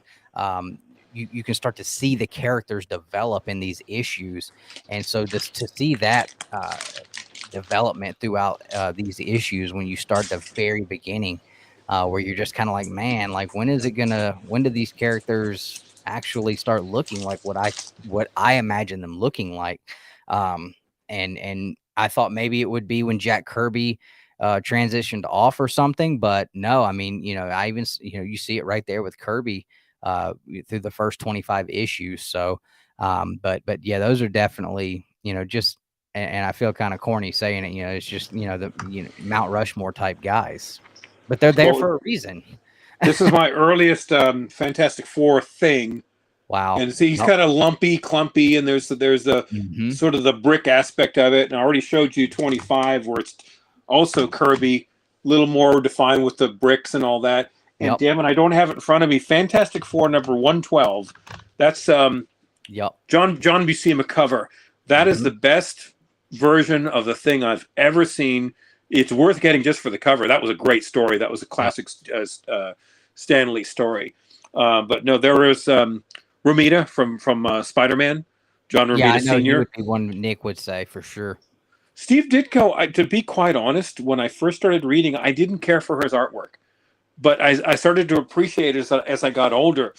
But then again, remember, these guys were just they were on hard deadlines when they had to do anything, and they're making, like Ditko was doing Doctor Strange, Spider-Man, and a few others all at once, and so they got to hustle these things out. Yeah. But I appreciated their style, and with writers, Stan Lee was by far the best. He knew how to put a story together better than anybody else. Another guy I really liked was Roy Thomas. Roy Thomas is still with us. Yeah. And Roy is still advising for Marvel. And another guy who most people haven't heard too much about is Steve Engelhardt. Engelhardt was a great writer, loved his style, and he picked up on the he was doing Avengers for a while. He did a crossover with when Hawkeye left the Avengers, went to Daredevil 99 and then Hulk 166. But I think his best work was Defenders 1 through 11. That to this day is my favorite reads. Those are the last of the Silver Age books, in my opinion. They were all 20 centers. But Engelhardt understood that team like right. It was a Roy Thomas creation, It was a collage when Thomas took over as editor-in-chief when Stan Lee went on to do production, and that he later moved to Los Angeles to promote Marvel. Roy Thomas inherited, what Stan had created. So one of the things he puts together was this team called the Defenders, and he knew he had so many characters to work with. He also knew the popularity of teams, and then he turned that over to Engelhardt. Engelhardt was just dynamite with those first 11 issues. Mm-hmm. Now the Defenders went to the wayside, in issue 100 or so. They started over again with a new team. It was just awful. What happened to the Defenders was bad writing. After, issue 21, 20, it all went downhill because these guys, Steve Gerber and a few others, didn't know how to write this team, and that they went to the wayside. And I mention them because X-Men to this day is still very, very popular. X-Men ended in around issue 61, then it went to reprints. Yep. And it was revived in Giant Size X-Men 1 by a guy named Chris Claremont. Claremont revived that team. Had he not revived X-Men, we'd be talking about the X-Men like we talk about the Defenders, a very defunct team. They wouldn't be anywhere near as popular as they are today, rather, with Nightcrawler and Storm and Colossus, and they brought back Wolverine. Wolverine wouldn't be as popular as he is today if you didn't have the brilliant writing of Chris Claremont. Yeah, he was definitely, I think, when you talk about Bronze Age, Claremont is absolutely the guy for sure, just based on that. You would have never had. I think you could definitely chalk up thousands of collectors never being collectors if it weren't for that, because you have so many of us that found comic books through that animated X-Men series in the 90s. And, without that, I think there'd be a lot of people who didn't get into comic books too. Well, I grew up much older than you, and I remember it was Superman was always George Reeve from the 50s. Batman was Adam West. Adam West was always the voice of Batman. He was it. And I grew up with a team called the Super Friends in the early 70s. It was a campy, fun. There was no real action or fighting or anything with that. But then you contrast that with Marvel's old, cheap and cheesy animation from the 60s. It was literally the comic that they sort of, fake animated. So if I'm the Hulk, all you see is my hand moving. If I'm punching some guy out, it was really cheap animation. But what made those shows was the voiceovers. The voices of Thor and Captain America and the Hulk were exactly what you expected from the Silver Age. But then what was the more modern incarnations of them? I had to wait till I guess Marvel did some pretty good stuff in the 80s. They had a few good Spider-Man runs. They had a decent X-Men. But DC's last real hurrah was the animated Justice League. That to this day is a great entertainment. I don't know why they can't emulate that on the big screen, but apparently they can't. I see a comment here that absolutely, I think Nick Cardy did some absolutely awesome stuff for sure. His Aquaman covers were some of the coolest covers that you're going to see out there. And he didn't really do a whole lot of Marvel stuff that I know of. And the only reason why I even have any idea is when I picked up my Marvel Premiere 27 a couple years ago, I was for some reason I was like, I wonder if that was Gil Kane that did this cover, and I looked it up and I saw Nick Cardy, and I'm like, Nick Cardy, that name doesn't really sound familiar. So I started looking up other stuff he had done, and I couldn't find anything Marvel other than that cover. As far as covers go, so I don't know how much Marvel he had done up to that point in 1972 when he did that one for Marvel, but Nick Cardy definitely is one of those guys that I think was fantastic for sure. Now you got me curious. Marvel Premiere 27? Yeah, the Legion of Monsters. Oh, okay. All right. Why I'm not trying to blank on that one. I'm looking on eBay. It's not coming up. 27 or 28? 28. I'm sorry. I got the daggone number wrong. Okay. Oh, okay. Yeah, I don't have that. That's on the list. Yeah, I actually, mine was sitting at CGC for like a year, and I got it back a couple of months ago. I had bought it when it was still super cheap, just because I was a Ghost Rider fan, and I was like, well, I want that book. It's kind of a Ghost Rider key, so right. Ended up getting a 7.0 for like $20-$30. So that was. Do you still have your Spotlight 5? I do. Okay, yeah, I've got one. Mine's probably a little one tick below yours. Yours is a 3.5. 3.0. Okay, mine's probably it might be a 3.0, 2.5. I've got a problem with mine. There's a tear on the cover. It's still holding on. Do I put tape on it? Because I don't want that piece going away. It's a small little, pencil eraser size chunk that I don't want tearing off. But then if you put tape on it, how are they going to grade? How do you repair a comic, I guess is the point. Yeah. I think they're kind of lenient on tape. They'll definitely knock the grade for it, but I don't think they give you a restoration for it. So I think you still get Blue Label. Well, restoration, here it is here. I don't know if you can see it. It's right where my finger is here. That piece is still holding on, but I mean, overall, it's not a bad book at all. I paid less than $300 for it, so you can't touch this for $1,000. Yeah. Yeah, maybe try some archival tape. But is there an outfit that does proper repair that CGC would say, "Hey, this is okay. We're accepting this," and not giving it a purple label? That I don't know. I'm not sure. I've never really looked into that. There was in the late 80s a lot of comic restoration, and I think they went way overboard with that. So but there's got to be some way to repair some of these, and there's got to be an outfit that CGC would recommend. Yeah. That'd be definitely something to look into for sure. Because like I said, I know. Maybe I don't know if you've ever talked to Bubs. No. Okay. He would be someone good to talk to because I know he uses tape all the time. Yeah. When he's fixing his books, he's done it to keep to reattach covers and stuff like that. And I think he still gets Blue Labels. He got a Blue Label on a Daredevil 1 that I'm pretty sure he taped it all up. He has a cover attached to it. The back cover to his Daredevil 1 isn't even from a Daredevil 1. It's just from a random book that was the exact same back cover, and he still got a Blue Label on it, and they didn't even catch it. So, wow. But he's another guy on here on YouTube. He's a good guy too. But I'll give you his info because he's a good dude. You'd like him, and he would probably be able to answer that question for you though. You would think CG, because I know you said quite a number of books at CGC. You would think they'd have a service to say we can restore this and that. Yeah. I mean, it would definitely. I mean, they like money, and that right there would bring in some money for sure. So, how many books do you send a year, if you don't mind me asking?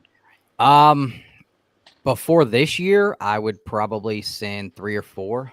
I don't think I sent any books. Well, I did send some books last year. I just haven't got them back yet. They've been there for like 12 months almost. See, that would kill me if I sent. I've got so many raw books. If they're there for a year, I would think they were either lost or it's a nerve-wracking thing. I've not done it yet. And that's not something that they're having an issue with anymore. Right now, I'm getting books back 2-3 weeks.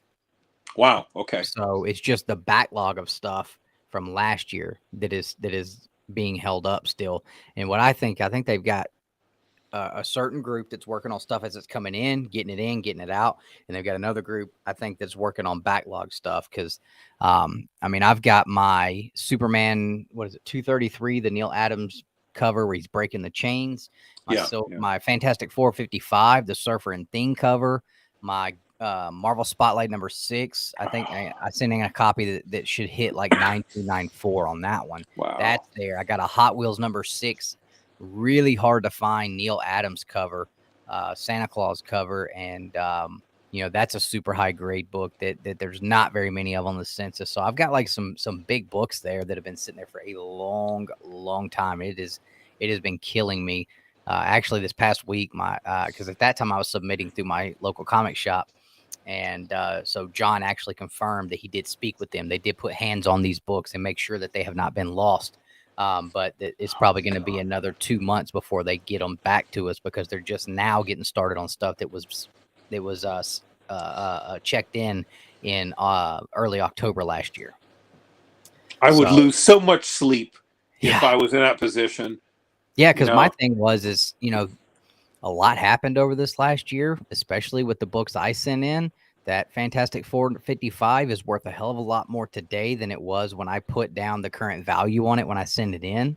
Same thing with that Marvel Spotlight 6. Like some of these books, I put down what they were worth at that time, but if you have lost them, then it's going to cost me a hell of a lot more to replace them now. So like that was killing me. That was killing me. If I said anything, I do like the new EGS slabbing grading service. That's Tony Trombetta. I had him on my show the other not that long. He's a really nice man. I like what he's doing. He's very down to earth. He's the only grader. He's a very small company. He's hungry like CGC used to be. I don't like the fact that they've gone so corporate. And when they took what was it, half a billion dollars from Blackstone, it totally changed what they do and how they do what they're doing. I think they've gone too big. They've gone too corporate. They're no longer the company that wants to earn your business. Yep, it's get it in, get it out. And I've been having issues where I'm getting 9.8 books back, my Mortal Kombat books that were absolutely flawless when I sent them in. It graded a 9.8. I get it back.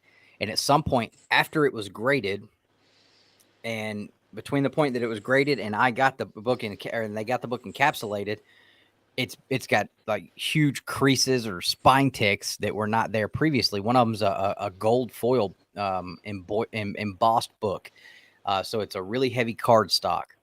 And this book was absolutely flawless. And when I get it back, it's graded a 9.8, but it's got like a crease across the cover about that big that there's no way they would have graded it a 9.8 to start with if it had that. So I'm like, this is happening during encapsulation. Like, yes, we want to get our books back, but Jesus Christ, you guys have got to get a leash on these people that are handling these books and explain to them that just because it's already got the grade, I don't want to look at my 9.8 with a big ass 1-inch crease on it that tells me it's not a 9.8 anymore. I've got a Peter Parker Spectacular Spider-Man #1 signed by Stan Lee and John Romita Sr. It's a 9.0, but there's a little piece of plastic that broke on the inside and it's floating in the back. So, I have to have it, re-slab. I've never had it slab. I bought it that way, but I don't think the guy noticed it. I noticed it because the little plastic piece moves around and, that's a sharp little chard that's going to cut into the book at some point if it isn't repaired. Mm-hmm. Yeah. Stuff like that drives me nuts. I've had the hairs in the books, and then some of the other stuff that I've seen is just crazy. I mean, and they really hammer watermarks. I've got this Journey into Mystery Annual 1 first Hercules. It's a 5.5, gorgeous white pages, extremely crisp lines on it. But you turn to the back, and there's a little half moon water damage at the very bottom. They knocked that at least 2 points. It should be at least an 8. It's a gorgeous book, but man, they really hammer water damage. My 181's the same way. My Hulk 181 looks good enough that it would probably grade a 5, 4, a 4.5 or a 5.0, but it's got this huge watermark on the front cover, and they knock it down to a 2.5. Wow. And I mean, the spine on it, I mean, it's not beat up at all. I mean, the spine has actually got less wear on it than any other part of the book almost. But yeah, the watermarks absolutely kill them for sure. And the bigger it is, the harder they're going to hit it. Watermarks and rusted staples are going to kill your grade every single time. So are you still buying books? And what are you focused in on as far as, I'm all silver bronze age, but is there a series you are interested in that's got your attention? Right now, yeah, I mean, I've been pretty much everything Fantastic Four since probably October last year, almost going on a year now. Where I'm just, I mean, there's especially Nick and I reading through the entire series of Fantastic Four, reading every issue. I keep finding more and more issues that I really want. And, but outside of that, I really want to get in Avengers 1. I really enjoyed reading that, and I love the what if issue that basically is like an alternate universe of the Avengers issue #1. Is one of my favorite what if issues. And of course, the MCU has had some impact on that as well. But the times that we've seen the Avengers cross over into the Fantastic Four series, it's always a good time to read and seeing those two teams interact and the difference in attitudes between those two teams. So Avengers 1 is definitely one I'd like to get. I knocked a big one off my list today, so I'm excited about that one. But yeah, I mean, right now, there's a few Fantastic Four issues that I'd really like to get. And there's actually a couple of really cool Neil Adams covers that he did for Tomahawk that I'd like to get, that I've been looking for a while, and they're cheap enough that I could go buy whatever copy. But I've been holding off because it's one of those things where it's like, well, I can get it for $30 in whatever grade. Raw or whatever you buy, or I can just hold off, and every now and then really nice copies will come up for sale for like $85, $90, something like that. And it's like, I'm buying it for the cover art. So if it's that cheap, I'm going to hold off and try to get the best presenting copy. Of art. Yeah, that's pretty much where I'm at. I've been really focused on getting my Mortal Kombat books graded. That was like one of my first goals, because I wanted to put together a full 9.8 registry of all the Mortal Kombat books. And now CGC won't allow you to create a new registry if it's not something that's already in there. They won't let you add anything to it. So I don't know if I'm gonna get to do the registry, but I've been finally working on getting those books graded. So that's pretty much where I'm at right now. I don't have anything that I'm just dying. Like if I see this book at a show the next weekend, I'm gonna grab it. But yeah, I've got some Fantastic Four issues I'd like to get. I'd love to get the annual 1. I'd love to get annual 2, issue 22. First time like I talked about earlier, you really start to see the change in those characters in that issue. The writing style starts to change a little bit. You stop getting so much of the narration, and more of the story is coming from the actual characters. The artwork starts to look a lot different.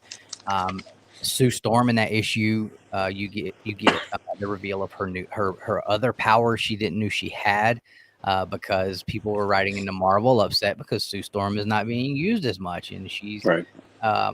So they give her more to do, and from that point on, she is a much more pivotal part of the team. So that issue is a really, really cool Fantastic Four issue, I think, that goes way under the radar, in my opinion. There's so many underlying stories that still haven't been revealed. I mean, I think even Ghost Rider, excuse me about that. I think this guy is one of the most powerful characters in Marvel. I think his power really hasn't been revealed that much. I think, again, think about it. If there is a being that his power comes from hell itself, what kind of power would he have here on Earth? I don't think it's been. I don't think it's been revealed. Now, as far as Avengers, I did get a low grade Avengers 1, so I do have this, and I'd be terrified to send this in. It's low grade, but you know what? I paid under $1,000 for it, and it's all mine. Got a pretty nice Avengers 2. This is a really underrated book, still undervalued. You can still get this for a pretty decent price. And I got to the Avengers 3, another classic story. And such a great cover. It is a great cover. And if you get this, you should also get Journey to Mystery 112, where Thor and Hulk fight off to the side, another great Kirby classic, But as far as, we've been talking about why we love the Silver Age so much, mostly because of the story content. I was collecting again, and my first book was 1976, and I backtracked to the Silver Age. And I was a loyal Marvel reader all the way up into the mid-90s, through the Copper Age. But, that was 30 years since Fantastic Four #1, and there were new artists, new story writers, and so forth. And the flavor totally changed. And the comics are getting way more expensive, because when I started, they were 25 cents each. Now they were, how much were they when they stopped? It was like $1.79, $2, something like that. I said, I'm not enjoying the stories. I'm doing this out of habit. And I just stopped. I stopped in the 90s, and I haven't bought new comics in 25 years. Last year was the first year I put my toe in the water to see what they were doing, but the stories weren't that good anymore. And they oversaturated the market. Well, they flooded the market in the 90s.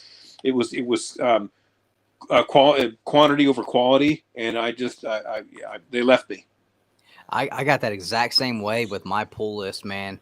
I killed my pull list this year, and I've had a pull list that's, since I started collecting pretty much. And the first things that went on my pull list was the House and Power series. No. Actually, there was a Thanos series, and the Batman and Teenage Mutant Ninja Turtles Volume 3 was the first things I put on my pull list, and then I jumped into the House and Powers of X. But I just got to the point, just like you said, man, where it was literally just a habit. All right, it's Wednesday. I got to go to the shop, got to pick up my new books. Right. And I'd gotten to the point where, hey, I don't have to go today. I'll go Friday. I don't have to go to this week. I'll go next week. And once it got to the point where I wasn't excited to go pick up the new books.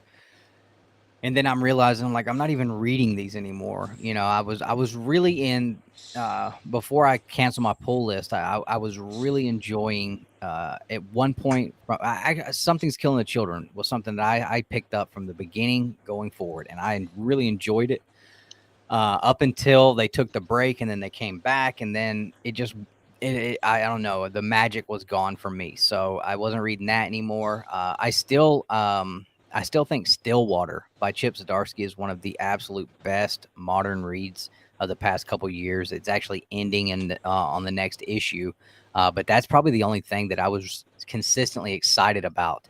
But it had gotten so sporadic that it was only releasing like every couple months. But then I found The Walking Dead when they started the Walking Dead Deluxe reprints. I hated the show, so I said, hey, you know what? I hated that show so much. Maybe I'll like the books. A lot of people had said the books are completely different. I had expressed how much I hated the character Rick on the TV show, and how I thought that they were all idiots for following someone like that who was so weak, pathetic, and made such horrible decisions. I was like, there's no way that this makes any sense that they would follow this guy. They should have all got on Team Shane and hung Rick up by his feet in the back somewhere and beat him with a daggone baseball bat or something, because it just made no sense that they could think they would survive, and that they did survive as long as they did on the show following him. But then you read in the comic books and you're like, no, Rick was a savage in the comics. In the comic books, Rick is a different guy. Like I could definitely see myself walking beside that guy. And I really got into those books, but I got so busy, and Nick and I started doing the Fantastic Four read through, and that's taking up so much time, and I'm way behind in that, because we're supposed to read 3 issues a day, and usually I get like 1 to 1.5. And so I didn't have time. So eventually I'm probably just going to get the hardcovers of Walking Dead and read it that way or digitally. But it just got to the point where it was becoming, I was just doing it because it was automatic, and it wasn't because I was enjoying the stories anymore. And if I'm finding that I'm enjoying something that I can read from the Silver Age in either an omnibus form or trade paperback, or like I'm using my iPad that my wife bought me specifically for Christmas to read comic books on, then why am I spending all this money on these books that are just piling up in these boxes over here that I'm not looking at again? I'm not opening back up. It just became a waste of money at that point, where it's not a waste of money if I buy it, I read it, I enjoy it. But when I'm not even taking the time to read it, it feels like a waste of time. There he is. Yeah. So I definitely understand where you were coming from on that. Well, with the Walking Dead show, you struck a nerve with me, and this is my last political statement. You said you couldn't believe these idiots were following this guy that was leading that tribe or whoever it was. Look at politics today. Who are the idiots that are being voted in? These are the stupidest people. I mean, by far, these guys are stupid, but that's who people vote for. So you can see the reality. But regarding the money I was spending on new comics, the only series I liked, Last Ronin. That really hit home with me. It was more expensive, but that was by far a better series. I really enjoyed it, especially the first couple issues. I haven't read 3, 4, and 5 yet. I don't know. Finally came out with 6. You enjoyed it. Okay. Yeah. No, it's I heard really easy to say you enjoyed it when you've not read the last 2 issues. But yes, issue number 1 was an absolute masterpiece. I think I read that book 3 times that when it came out. I bought my copies at the shop, but I bought a digital copy so I could sit here on my high definition curved computer screen. I made my wife and kid leave me alone. I came in here. I had me my water and some peanuts. I turned off the lights, had my contrast all set up, and I enjoyed that book in high definition. And I sat here and read through it 3 times in a row. As soon as I finished, I started it back over. I loved that first issue so much. Yeah, I do too. But it in issue 2 was fantastic. It started to go downhill, and issue 5, they took almost an entire year after issue 1 came out to get issue 5 out, and I think that a lot of that had to do with I honestly I will never think otherwise. I think they rewrote issue 5 because you could clearly see a direction they were heading with that book, and if they had wrote it that way and finished it that way, it would have been an absolute atrocity when you look at where the story started and what everyone was expecting. For actual Turtle fans who have been collectors of these comics and been fans of this franchise, for them to have finished that book in the direction they were going in, it would have been an atrocity. And I almost didn't even pick the last one up. I just did not want to see it. Oh man, now I don't want to read issues 3, 4, and 5. So, but issue 1 hit home with me on a personal note. When that came out, I'm a martial arts instructor. I'm a 4th degree black belt. In fact, I taught this morning. Oh, my kid is in martial arts, and he absolutely loves it. It's a great way of life. Yeah, he loves it. A year ago, my senior instructor died unexpectedly. He was 70 years old. It meant an awful lot to me. And so, being the last, I'm the last Ronin. I'm the last instructor from that now the defunct studio. I get to wear his uniform and all that. So that was, on a personal note, it hit home with me. But the modern comics, I put my toe in the water. I don't need to go back. Yeah. If I'm going to spend money on new comics, I'd rather spend all that money buy one, let's say a Tales to Suspense or Tales to Astonish, or even a Strange Tales run from the Silver Age. A lot of those are still written by Stan Lee. Those are Stan Lee stories, the great classic pop art of the time. Even if it's a low grade, I have my whole collection is mostly low grade, and the reason why is 1, they're much more reasonably priced, and 2, it's the actual comic. I have the comic in my hand from the 60s, and to me that's a value, and I take care of it. I put it in Mylar. But I'd rather have that than the modern stuff that just doesn't have my attention at all. And it's too damn expensive. $4 a pop? Exactly. That was another thing that killed me, is it was just like, when I first started collecting, everything was pretty much like $3, I feel like. But now, like $4, and sometimes you're looking at $5 a book. And I was just like, no. I got caught up so hard in variants too. And I was buying like 5.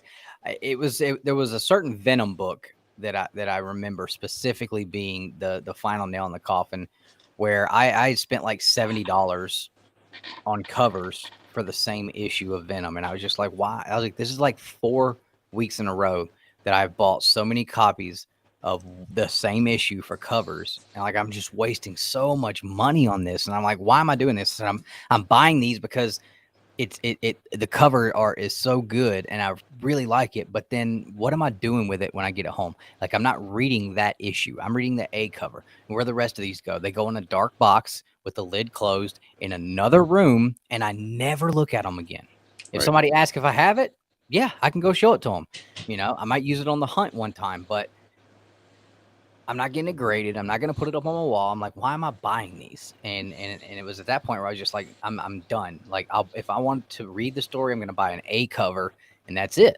And if I want the variant, well, it better be something I'm okay with reading, because I'm only buying 1 copy. And then now I'm just at the point where there's just nothing going on that interests me. And I really don't know that there's anything going on that's super interesting overall, because I don't see other channels or stuff popping up on Instagram or Facebook where people are collectively talking about anything specific as a majority, like we were hearing when the Venom run was going on with Donny Cates, or like we were hearing when House and Powers was going on. What else? The King in Black even. I mean, this is stuff that when this stuff was going on, everybody was talking about it. Everybody was reviewing it. I don't see that. I haven't seen that in a while, at least this year that I can think of, with a certain story arc or title that is just absolutely, catching fire so much, and it's so good, and it's a can't miss read that everybody's talking about it. I have not seen that. And And this guy Donny Cates, who was hot for a while, but I guess he's sort of gone off the rails, where his stories are getting. He seems like he's got to be high as anything to be coming up with these stories because they're way outlandish, way over the top. But I think what I see today is is what I saw in the '90s, an oversaturation of the new comic market, and this is a bad time to do this because with the economy going downhill in a major way, one of the things you're going to cut back on is new comics. They're too expensive. They're not all that interesting. And I think, I'm sorry that people are going to lose their jobs, but, that's probably the industry I would not be into, selling new comics. Yeah.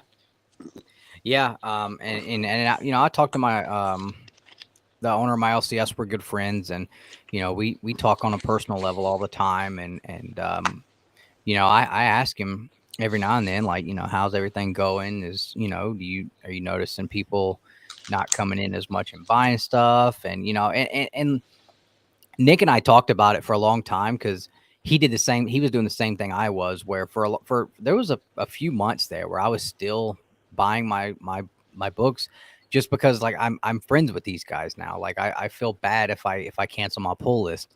And Nick was doing that too. And it just got to a point where I was just like, we're friends. I'm sure they're going to understand. Like, I'm just wasting money, but that doesn't mean I'm not going to stop spending money in your shop.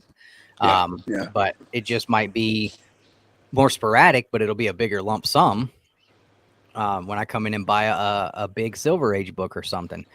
But he was, he's like, well, some months, new comics are down. He's like, but we'll see an uptick in people buying back issues or, books out of the case and stuff. So I don't think they're really feeling it yet. So I'm hoping that it stays that way for them, though, for sure. But yeah, I definitely agree. This is not, I would not be starting a new comic shop right now for sure. Like, if you've got an established customer base and these people have been with you through thick and thin, and they're going to keep coming in, like, hopefully you'll be able to make it through all this. But I definitely would not be starting a new shop right now for no way. Or, they have an option because with the economy going downhill, by this time next year, it's going to be pretty bad.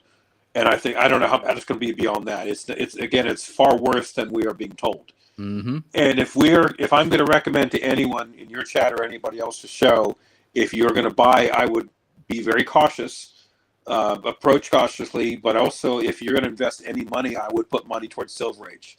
And I would, this is a good time to buy because when economies go down, sales, if you're looking at the sales and the prices of even Silver Age keys and grails, with the exception of the deep grails of AF-15, Hulk 1, those are not going anywhere. Those are going to stay and even go higher. But all the Elvis, Silver, and Bronze and stuff is really coming down. So if you buy it, buy long term. If you can flip it if you want, it's going to be tougher because the market is really, really shrinking. It's not crashing, but it is shrinking significantly. But if you have the means, now's a good time to start stockpiling on these things, but buy very long term. But my goal here is with my collection, I'm 58 right now, so my wife and I'm not going to retire anytime soon, but there will be a time where I won't be able to work, and in, let's say, 20 years from now, I'll start selling these things, and they should be long-term. They'll be more long-lasting and long-lived economically than the modern books you guys are buying today. So that'll be something I can sell 20 years from now, or give to my kids if I'm not here anymore. So, but that would be where I put most of my money towards. Yeah, for sure, because I definitely have been able to see, and I don't know how to put it, I've been able to see a lack of interest in the TV and movie spec type books. Like when the new shows and movies are coming out, we're not seeing as big of a increase in interest in the books. Submariner is a great example, and a lot of people say, well, it's because they're changing the character so much. And I'm like, yeah, I mean, I yes and no, but like, it's still Submariner. And there's been multiple other characters where people are not really jumping on these books. And I think that has a lot to do with the market too, because a big part of the market is always like attached to, and I hear people talk about it all the time, and I hate when I hear it, because it's like, man, like there's so much more to this than just, well, they might make a movie or they might make a TV show. It's like, you know, you got to get into these books and these characters, and find some real love there. And that way, like if the, okay, you buy it and it doesn't pay out, like that's fine. Like I love this book. I love these characters. Because I don't see the hype train being able to run forever based on what's going to be in a movie or what's going to be on a show spiking books. This all came about majorly because of the MCU. Well, you're talking about characters like we talked about earlier that were created in the 60s. I mean, the all-star cast, the Mount Rushmore of characters. And you start seeing these movies come out, and it brings a lot of interest to the books. So yes, that starts to bring in more people, and due to capitalism, which is a wonderful thing, it drives the price up on the books, because you have the lack of what is that, the supply and demand Right. issue starts to take place. But when you start looking at these modern books, like how much supply and demand is there going to be for a character that doesn't have that long, rich history that some of these that Captain America does? Or you look at like Iron Man, and all these new characters are just, all they are is they are what is the word that I'm looking for? Not an like an alternate, like Iron Man, and now you have Riri. And you have Offshoots of the original, if you right, will. right. So it's like, people are still gonna want that Tales of Suspense 39 more. Like that book is still the book to have. And not to say that some of these characters aren't going to be characters that kids growing up now are going to be into later on, but I don't see them being able to be in that same light and in that same conversation with the Tales of Suspense 39, or the Captain America 1, or even the Captain America 100. I think that these books are something special. They're a once in a lifetime kind of deal. They're a once in a ever kind of deal. Because once you have that established character, anytime you put that mantle on someone else, it still goes back to that Iron Man, to Tony Stark. You can have as many Iron Mans as you want, but there's only one Tony Stark, and that started it all, and that's always going to be the book. When I sold my AF-15 and two Tales of Suspense 39s, I told you how painful of an experience it was. But when I was able to get this back, it was Thanksgiving before last. This is it. This is the original Iron Man. This made up for an awful lot to be able to have this book. I don't think I'll ever sell as long as I'm alive, or give it to my kids. But this is the original. Everything Iron Man based started here. This remade my whole collection just to be able to have it. It cost me a bit. I paid under $4,000 to get it back, but it's doubled since that point. But I can say it's in my collection. And when you're having, I thought for the longest time it would be James Rhodes who would take over the armor.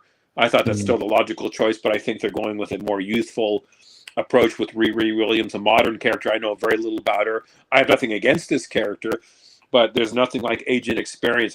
We'll see if that works out or not. But I don't buy, because of spec, and with the MCU seems to be getting farther and farther away from the original storyline. It's harder to predict what is spec or not. I buy because I like them. Like I just got this here from Mickey from Swagglehouse at a nice claim sale. I got this First Abomination. I upgraded. It's a mid-grade. I had a couple lower rates here, but that's the first appearance of the Abomination. Gil Kane at his best. Stanley Story and who is it? Bill Everett, who did the Submariner in the first story here. These are great reads. I paid under $100 for this, and you and I have talked about this book before. These are extremely reasonable. The Submariner 67, first costume here, and again, it's just a great read, very affordable. And to have these in your, oh, you did? Yeah, I've got like 3 of them, and I got one slabbed. I'd still buy more. I got this one for $9. I love that book, man, and I've got mine. I got it pressed and cleaned. I need to send it, but I got a really, really high grade copy. It's not really, really high grade, but I mean, for considering what I was looking at everywhere else, I paid like $25, and I think mine's going to grade Wow. like 7580. That's sweet. And I've got a 6.5 and I paid not that much for it, but these are really underrated books. There's oh so many yeah, underrated books that are out there. Hey, you buy whatever you want. yep, If it makes you happy or if you're trying to make money, there's no right or wrong answer regarding why you want to collect. I buy because I love the stories. I love having them. I love the artwork. I love everything about it. And if it doesn't go anywhere, I don't care. I yeah, bought it. I love having it in my collection. I don't care if there's a couple of dollar books. Like there was a What If 71, one of the best stories ever. It cost me $1, but that was if it was what if there were 1,000 Hulks? And it was a story. I'm surprised they wrote it, by the way, because the story goes back to World War II. They create a gamma bomb, and Japan wins World War II because of all these gamma Hulk creatures that they harvest. And so they take over the world, and it's a pretty dicey story because again, that was the Hiroshima and all that. That was a very touchy subject, but it was a great read. Great, and I have several of those because again, it brought happiness to my life to read that story. Controversial story, but you know what? I don't care. That's the best way to collect. If you love these stories and you love the hobby, don't mind what anybody says. If you love it, you buy them, you enjoy them, and you store them. yep, absolutely. And that was something I talked about earlier. A big part of my collecting comes from nostalgia, and I look at the top row of my slab wall, and I've got some wrestling books up there. I've got 2 Pokemon books up there because I was a '90s kid, and that was the absolute pinnacle of when that was popular. I've got almost 10 Mortal Kombat books, and I've got some Power Ranger books up there. And while a lot of people are going to say Power Rangers is silly, I've got some Power Ranger books that are worth a hell of a lot of money. I don't give a shit about how much they're worth. Yeah. These are books that I wanted. I picked up a Sentai #2 at Heroes Con, a book that I never thought I'd see in person ever. And when I did, I could not leave without that book. Yeah. These Mortal Kombat books, I don't think that there is anybody that is ever going to want to buy a 9/8 run of every Mortal Kombat book ever printed. I don't care. I want it. It's just Yeah. something. It was a goal that I set when I started collecting. I thought it would be something really cool to say that I have the only collection like this on the planet, and I don't see anybody ever doing it again. But to be able to say that I did that and to be able to have them all and display, I just think it would be the coolest thing. And for a long time there, I started collecting just on cover art, and I got into a lot of modern comics and modern cover art. And then I started again, like we talked about earlier, getting into the Silver Age based on the comic art. And last year, I'd gotten to a point where I was like, I don't know what I want. Like, what do I buy next? Where do I want to dive into next? And I just kind of had gotten comics had gotten stale on me. I'd almost gotten to the point where I lost interest, and I was just like, man, I don't know. Maybe I'm done. Maybe I've had enough of it, and I've had my fill. And I decided, and I was just looking at these Silver Age books and these big expensive keys, and I'm like, I don't know jack shit about any story that isn't any one of these books I spent all this money on. Like, I don't even know if I like these characters. Yeah. Yeah. And that flipped a switch to me because I was just like, man, I was like, how silly is that I bought these books because somebody else told me it was an important book, and because somebody said they were an important book, they got expensive, and I wanted to have it because it was an important book and it was expensive. I don't know if I like the character. I don't know if I like the story inside. Like, I could hate Captain America and I don't even know it. I could hate Ghost Rider. I could think he's the worst character ever and I don't even know it, but I'm spending a hell of a lot of money on his books to hang on my wall. And I decided at that point, you know what? I'm going to start reading this stuff. And I'm going to buy my books based on stories I'm enjoying that I'm reading, and books based on characters that I know I really love this character. Because if somebody asked me, well, why do you have that Fantastic 451? Oh, because thing looks cool. Like, and there's nothing wrong with that. But for me, I felt like if that's my only response to why I bought this book, that just sounds silly to me. I'd rather be able to say, because I really relate with this character because he's got, a lot of the same characteristics that I do. You know, he can be really funny when he wants to. He can be an asshole when he has to be. He can be an asshole for no reason sometimes. He's got a short temper. He gets upset about things that he probably shouldn't and goes a little over the top. Um, but overall, he's a really good dude. You know, he's just not always real happy with himself and the situation he's in, and sometimes that lashes out at other people. That to me sounds a lot better than saying because he looks cool. And so that's exactly where I'm at in my collecting and why I'm buying books right now and the books that I am buying. But the way you described to me why you have such a love for that Fantastic 451, in my opinion, as a long-term collector, is the best way to collect. That story grabbed you. You love everything about it. You love the writing. You love the way the character was projected, what he had to go through, the final decision he made in the end. That all affected you. That is by far the best way to collect. And I told you I have a deep love for Defenders. I love Roy Thomas's version of it, Steve Engelhardt. And then another guy named Steve Gerber, I couldn't stand his approach. He's not a bad writer per se, but he was the wrong person for that particular series. And it was just, I mean, Defenders is the most powerful team in all of Marvel. You got Doctor Strange, Submariner, Silver Surfer, and the Hulk, and the Valkyrie from Asgard. That's by far the most powerful team. They beat the Avengers every single time they faced them. How the hell did that team go to the wayside? Bad writing. Bad writing destroyed that franchise. Yeah. So again, writing and storyline is where it's at. So you and I share this deep love and passion because of that. It's the storyline and the artwork and the characters and the whole mixture put together is what grabbed our attention.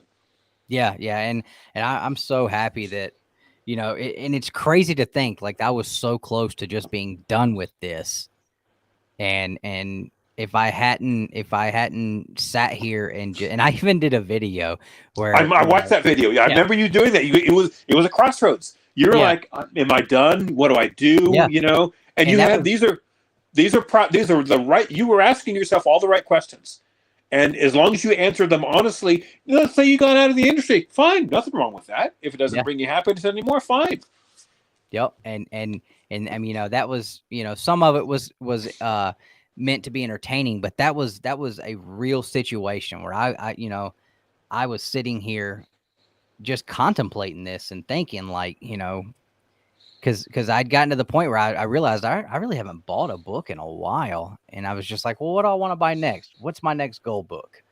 And I write down goals of books that I'd like to obtain throughout the year at the beginning of every year. We even do a show like what are our goals for the year with collecting and reading and stuff like that. So I start looking back at that and I was like, that one I'm not really interested anymore. That one's so expensive I could even think to have it. And I was just like, man, you know, like I said earlier, I'm gas pedal all the way to the floor with no brakes on everything. And that's how I've been with comic books. And it's just like, man, like I kind of screwed myself over. I got everything that I want way too quick. And I was just at the point where I was just like, I don't care as much for this anymore like I did before. And I guess I'm done. Maybe, I don't know. Maybe I sell it all. Do I just keep what I got? But I was really close to being done with it. And I'm so glad that I actually sat here and thought about it and just dwelled on it for a couple of days. And, you know, I just happened to be sitting here working on something. I looked up and I was just like, I don't know what happened in half of these books that I bought and spent all this money on. And I'm like, that's just lunacy to me that I would spend this money and not even know about it. And, you know, I started reading like Walking Dead #1, for instance. There is no way in hell if you would have told me in 2020, Dustin, you're going to have a 9.8 Walking Dead on your wall, bro. Not because of the price, but because I wouldn't have had that book in my house if I wouldn't be caught dead with that book in my house. I hated that show that much. But when I started reading that series, I mean, very quickly, just fell in love with the series and was just like, God, this is so damn good, man. Like, how did they mess the show up that bad? I don't know, but I was like, this is so good. And it was good enough that I just was like, I really want to have the issue that started this off. I really want it. And that decision, I'd kind of started toying with that last year. probably about a month before we went to Lexington Comic-Con. And the weekend before we went, we were talking about what we were going to buy. And I was like, well, I'll tell y'all this. If there's a Walking Dead 1 there outside, if as long as it's not a 9.8, I was like, I'm taking it home with me. And I said, it's just, I want one. And they're so hard to get your hands on. There's been a few more up for sale since everything started being, since the economy started going down. I think a lot of people are kind of panic selling. There's been more available over the past 2 months, I think, than I've seen in the past year. But I found a 9.6 PGX there. And I bought it. I mean, I called my wife and I cried and begged and pleaded with her enough to where she let me have it. And I bought the book, and I didn't tell Nick or Justin about it at all till we got to lunch and I showed it to them.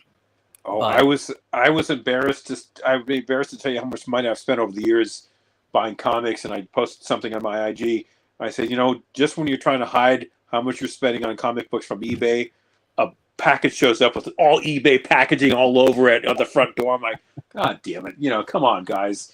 That's when you start a pressing and cleaning service. So every package that shows up, oh, that's book somebody sent me to press. Oh, it's slab. I gotta crack that for somebody. Well, I stumbled into success because I bought them early enough, so now the values really spiked. But to answer your question about how someone could screw up, like the Walking Dead written version is far better than the movie. Most likely what happens is the writer, director who's putting that together has never read the series. Yeah.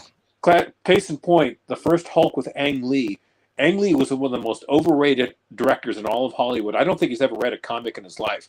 That Hulk one was awful. That was a horrible movie. Same can be said for Iron Man 3. It was, who was it that directed the first two? He was Iron Man's, not Pepper Potts.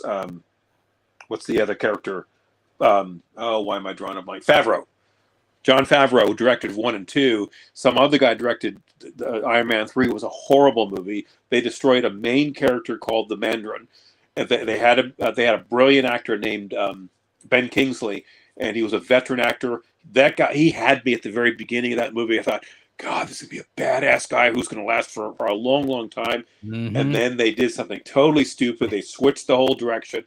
I saw it once. I will never see Iron Man 3 again.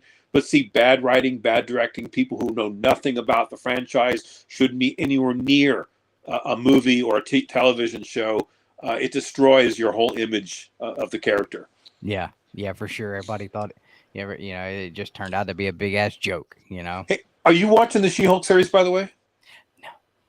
Okay, it's really hard to watch for a couple reasons. One is it's a sitcom and a chick flick at the same time. And I told my wife, I said, look, I married you. I'm now exempt from watching chick flicks because in my dating years, I just suffer for years and years. They are horrible movies. So not being a woman, I don't understand women's sense of humor. So there's a lot of that in that series. And it's destroyed like the Wrecking Crew. It's all comedy. It's not to be taken seriously. I kind of wish they wouldn't have done that, but they're trying to appeal to women. My wife would probably love the series.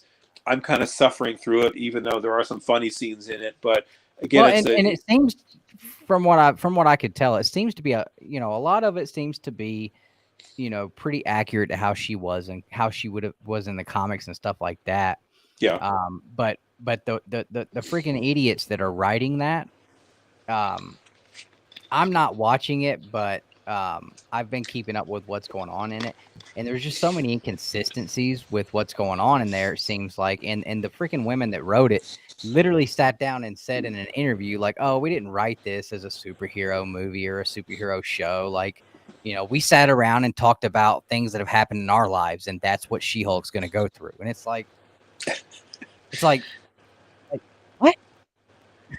Like, yes, from what I could tell, she hasn't even fought an actual supervillain yet. Apparently, she got into a fight with like some chick in court, and it's just like, her biggest issues are men catcalling her and stuff. I'm just sitting here like, man, like you've got this great character. Like, I did watch the first episode. I'm like, you made her out to be, you used her and made the Hulk look like a whole bitch in the first episode to make her look so big and bad. But yet she ain't fought nobody. She ain't done nothing.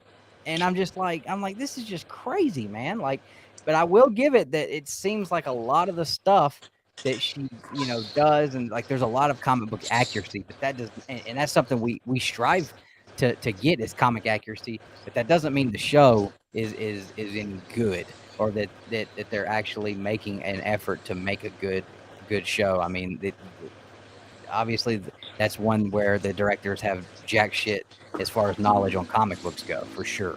See, it's women based, and it's sort of like a show that I never watched it. Sex in the City. What's her name? Sarah Jessica Parker.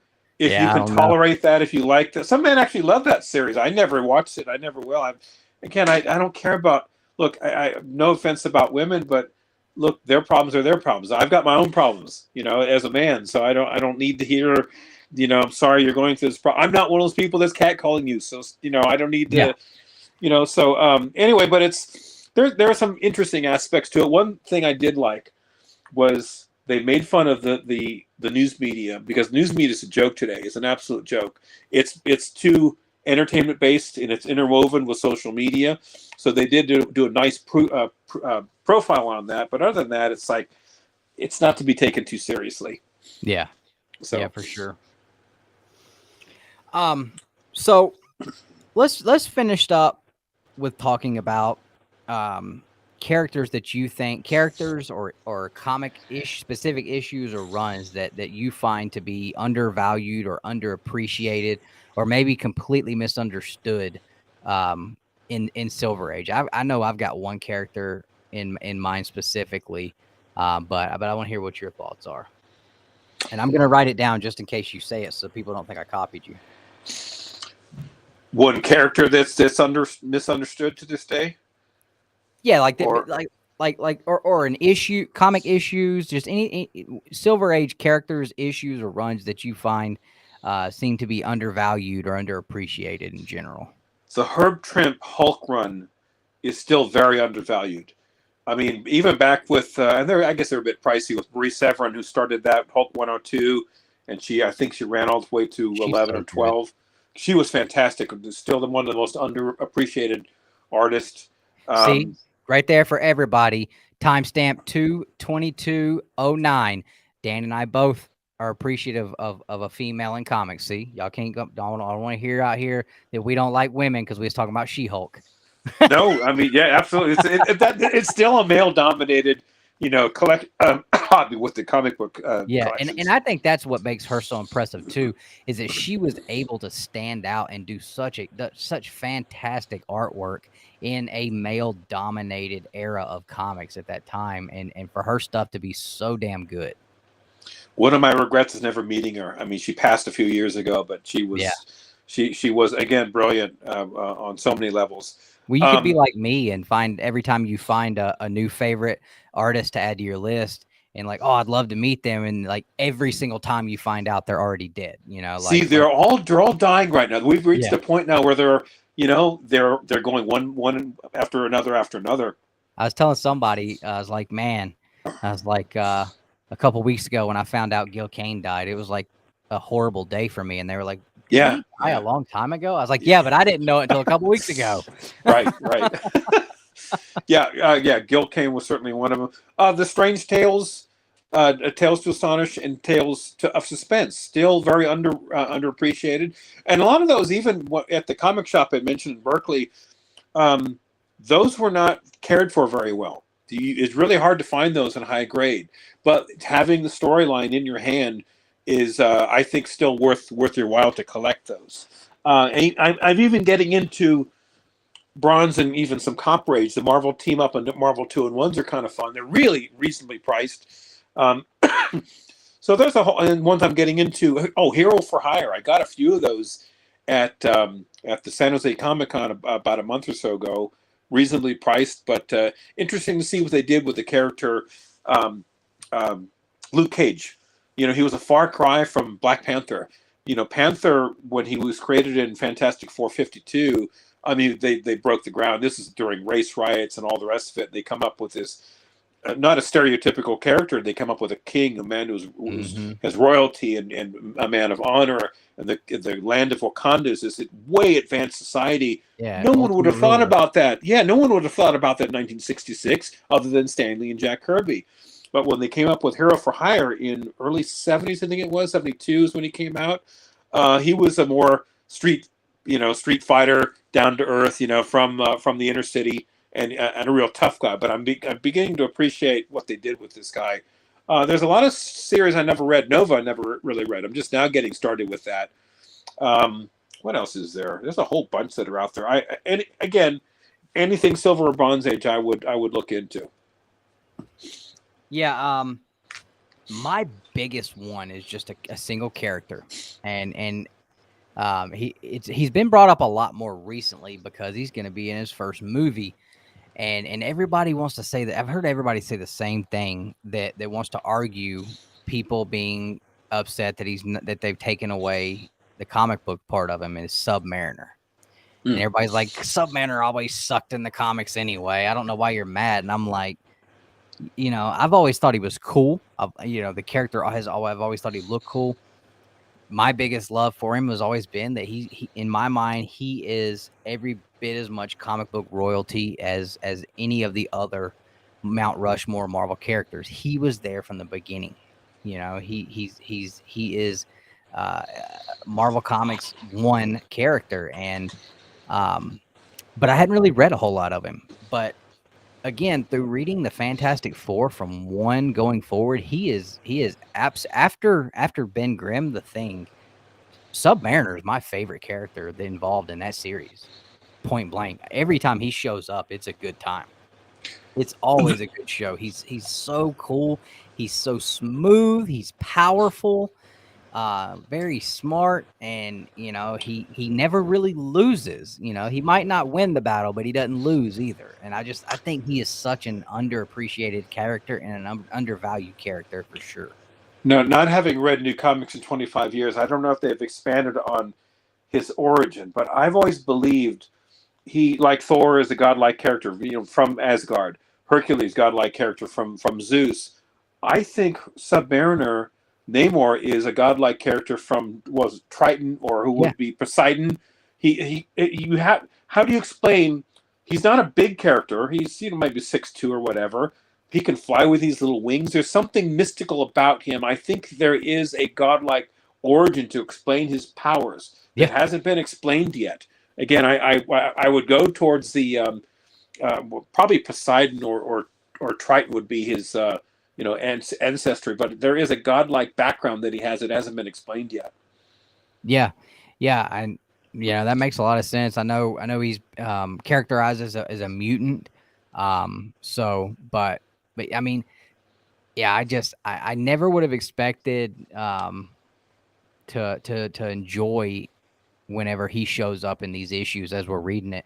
And that's the main thing I'm reading right now. So I know I've talked about Fantastic Four and referenced a lot, but that's what I'm reading right now. That's what I'm really enjoying. But every time I get to the next issue and I see, all Submariners in here, shit's about to hit the fan. He's coming after Sue again. What is he going to do this time? It's to the point where I will purchase a comic issue because I enjoy what happened. I enjoyed the character. It's Fantastic Four number 9, first 10 issues. Right. Those are awesome books that you can put in your collection. It's a really cool cover, but in this issue, the Fantastic Four are broke. They're being kicked out of their sky. The Baxter building. Yeah, they're being kicked out of the Baxter building. Reed is selling all of his machines and he's selling the fantastic car, the planes, everything. They're going broke. So what happens? Submariner sees a way to take advantage of the situation. So he purchases a movie company and has someone retrieve the Fantastic Four and bring them to Hollywood to star in a movie so they can make some money. They have to hitchhike to get there. Only to find out that Submariner, who is standing there in a suit with one of those long cigarette holders, saying, ha, ha, ha, yeah, I'm the movie director, but this is legit. We're going to make a movie with you guys. And he takes Ben Grimm and Johnny and Reed, and he puts them in different areas in really nasty situations that he thinks is going to finally kill them off forever, or at least rid him of them forever, so he can be alone with Sue and finally be able to be with Sue Storm. And he does all these horrible things to people that Sue Storm loves. And this man is so slick. She still defends him and tries to get the Fantastic Four not to hurt him when they finally get out after she already knows about the plan. And it's such a cool story. It's such a fun read. And every time he shows up in an issue, it is always something. I expected when I started reading Fantastic Four to fall in love with Galactus and Surfer and even Doom. And I really like Doom, but to me, Ben Grimm and the Submariner stories, like that is the stuff that I'm just all over and falling in love with. And I think Submariner is definitely one of those characters that is extremely underrated as a Silver Age character. And I think a lot of it probably has to do with the fact that it's a lack of knowledge in the character and that people haven't read it. He's not Captain America level, so he sucked in the Silver. If he was so good, then why aren't his books worth more? And I think that's where people are starting to get their opinion on whether or not a character was good or not is his books, how much are their books worth? Who gives a shit? Like, the books could be worthless, but the story inside could be really good, and the character could be a kick-ass character, and just you don't know just because a bunch of people aren't buying it. Well, one, I'm jealous I don't have that book. I'd love to have Fantastic Four #9. It's a great, and what a great story. Come on. That is Stan Lee's. Only Stan Lee could come up with something like that. But if you think, one thing most people don't realize about Submariner, because I had the Silver Age Submariner books for the longest time, they never went up in value. They just sort of sat there dormant in a box for decades. Yeah. But keep in mind, Submariner is a king. He has to keep an eye on Olympus. And he has a royal component to him, so he's got to be stoic. He can't. And the thing that people don't like about him, he's not warm and fuzzy. Well, being in his position, he can't be warm and fuzzy. He's got to be stoic. He's got so many things working against him, so he has to be very, very, very rigid. So people couldn't warm up to this character. And I certainly did after he lost Dorma in issue 37. That was a very, very powerful issue. But again, I'm a huge Defenders fan. When he was with the Defenders, I saw a different side of him. Yeah. The man was, again, extremely powerful, a loyal, noble individual, and I think a very underrated character. So I think you're totally spot on with profiling him as your underrated character. Yeah. And I honestly, I think that even the Fantastic Four is underrated. Overall, I think, because I've heard a lot of people with the same opinion and ideas about Fantastic Four comics that I had until I started reading them. As the team's kind of like generic, and it's the stories seem boring, and the books seem boring, and they're only worth that much because it was the first things that Stan Lee did. And I had that same opinion too. And it's like, man, if you get in and read the Fantastic Four, it has got some really great stories. Everybody loves Hulk, and Hulk, everybody, nobody's ever going to say the Hulk book sucked. You don't hear people talking about Captain America books sucked or Captain America was boring. Like, it's funny that major characters whose books are worth a lot of money, typically people will defend being great stories and great characters, whether they've read it or not. And, Fantastic Four is just one I think that doesn't really receive the credit as far as a comic book series and how good the stories are and the characters are. Where you see these characters, they're not just they're not the Partridge Family. Everything's not always warm and fuzzy, like you said, and everything's not always on the up and up. Like they go through issues with each other and real life issues in general all the time. Well, I'm old enough to know that, I've seen society change over the years, where in the old days, people appreciated the Boy Scout. That's why Superman was so popular. Captain America was so popular. Mm-hmm. But then, people got away from that, and they went to more of a grittier, down-to-earth, knock him out. Like Wolverine became very popular because he's more aggressive. Batman became more popular than Superman because he's more aggressive. And so people wanted to have more of that, knock him, drag him out, not be such a Boy Scout and turn and turn a blind eye towards things, which is what Captain America did and Superman did. Yeah. And so ever since then, those stories sort of went to the wayside. Now Cap's back because of Chris Evans. Superman, I think DC would be stupid to lose Henry Cavill, who's the best Superman they've had since George Reeve. I mean, there has not been a good Superman character in a long time. I think they've got it with Cavill. He's definitely aces. Yeah, but we'll see. But I'm curious to see. I suspect what they're going to do with the Submariner is they're going to say something along the lines of, well, and you saw this in the comic, society's poisoning his nation. Mm-hmm. They're dumping all this stuff in the ocean. So of course he's pissed off. So he's going to come by and defend his land and his people and all the rest of it. And so there'll be this sort of environmental, storyline. I don't know what they're going to do with Wakanda, what they're doing, but they're drilling to get their vibranium. So maybe they're causing earthquakes underneath or whatever. But there'll be some sort of conflict, and there'll be a pretty good battle. Mm-hmm. But I hope they don't screw up the Submariner character because again, he is Marvel's first character. If there's one book I could get my hands on, well, there'd be two. Captain America 1 from 1941. But the one book that's so damn rare is Famous Funnies number 8, I think, the first Submariner. Mm-hmm. I think there's like 8 of them that exist. So, I mean, that is an unbelievable... I've never even seen one in person. I don't think I ever will. Mm-hmm. And there's no way I can afford it. It's probably well into 6 figures to get your hands on one of those books. Yeah. There's a couple of Golden Age ones I'd like to have.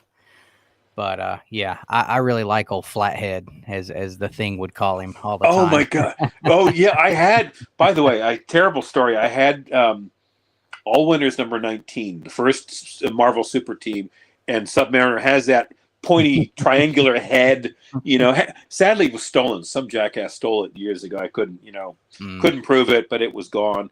And then there were only 2 issues: issue 19, issue 21. We talked about rarity on the CGC census. That's a book from 1946, All Winners number 19. There's one 9.8 out there somewhere. Wow. I have no idea what that book would be worth. And I do think, just to add to that, it has to do with a time traveler. You could make that the first Kang variant. That would be, if they did that story would be well into the millions. Yeah, that would be crazy. Yeah. I saw the only 9.9 Captain America 100 at Heroes Con this year. That was something to see in person as a Captain America fan. Wow. That was incredible. How something lasts that perfectly all those years. Yeah. It's crazy. Absolutely crazy.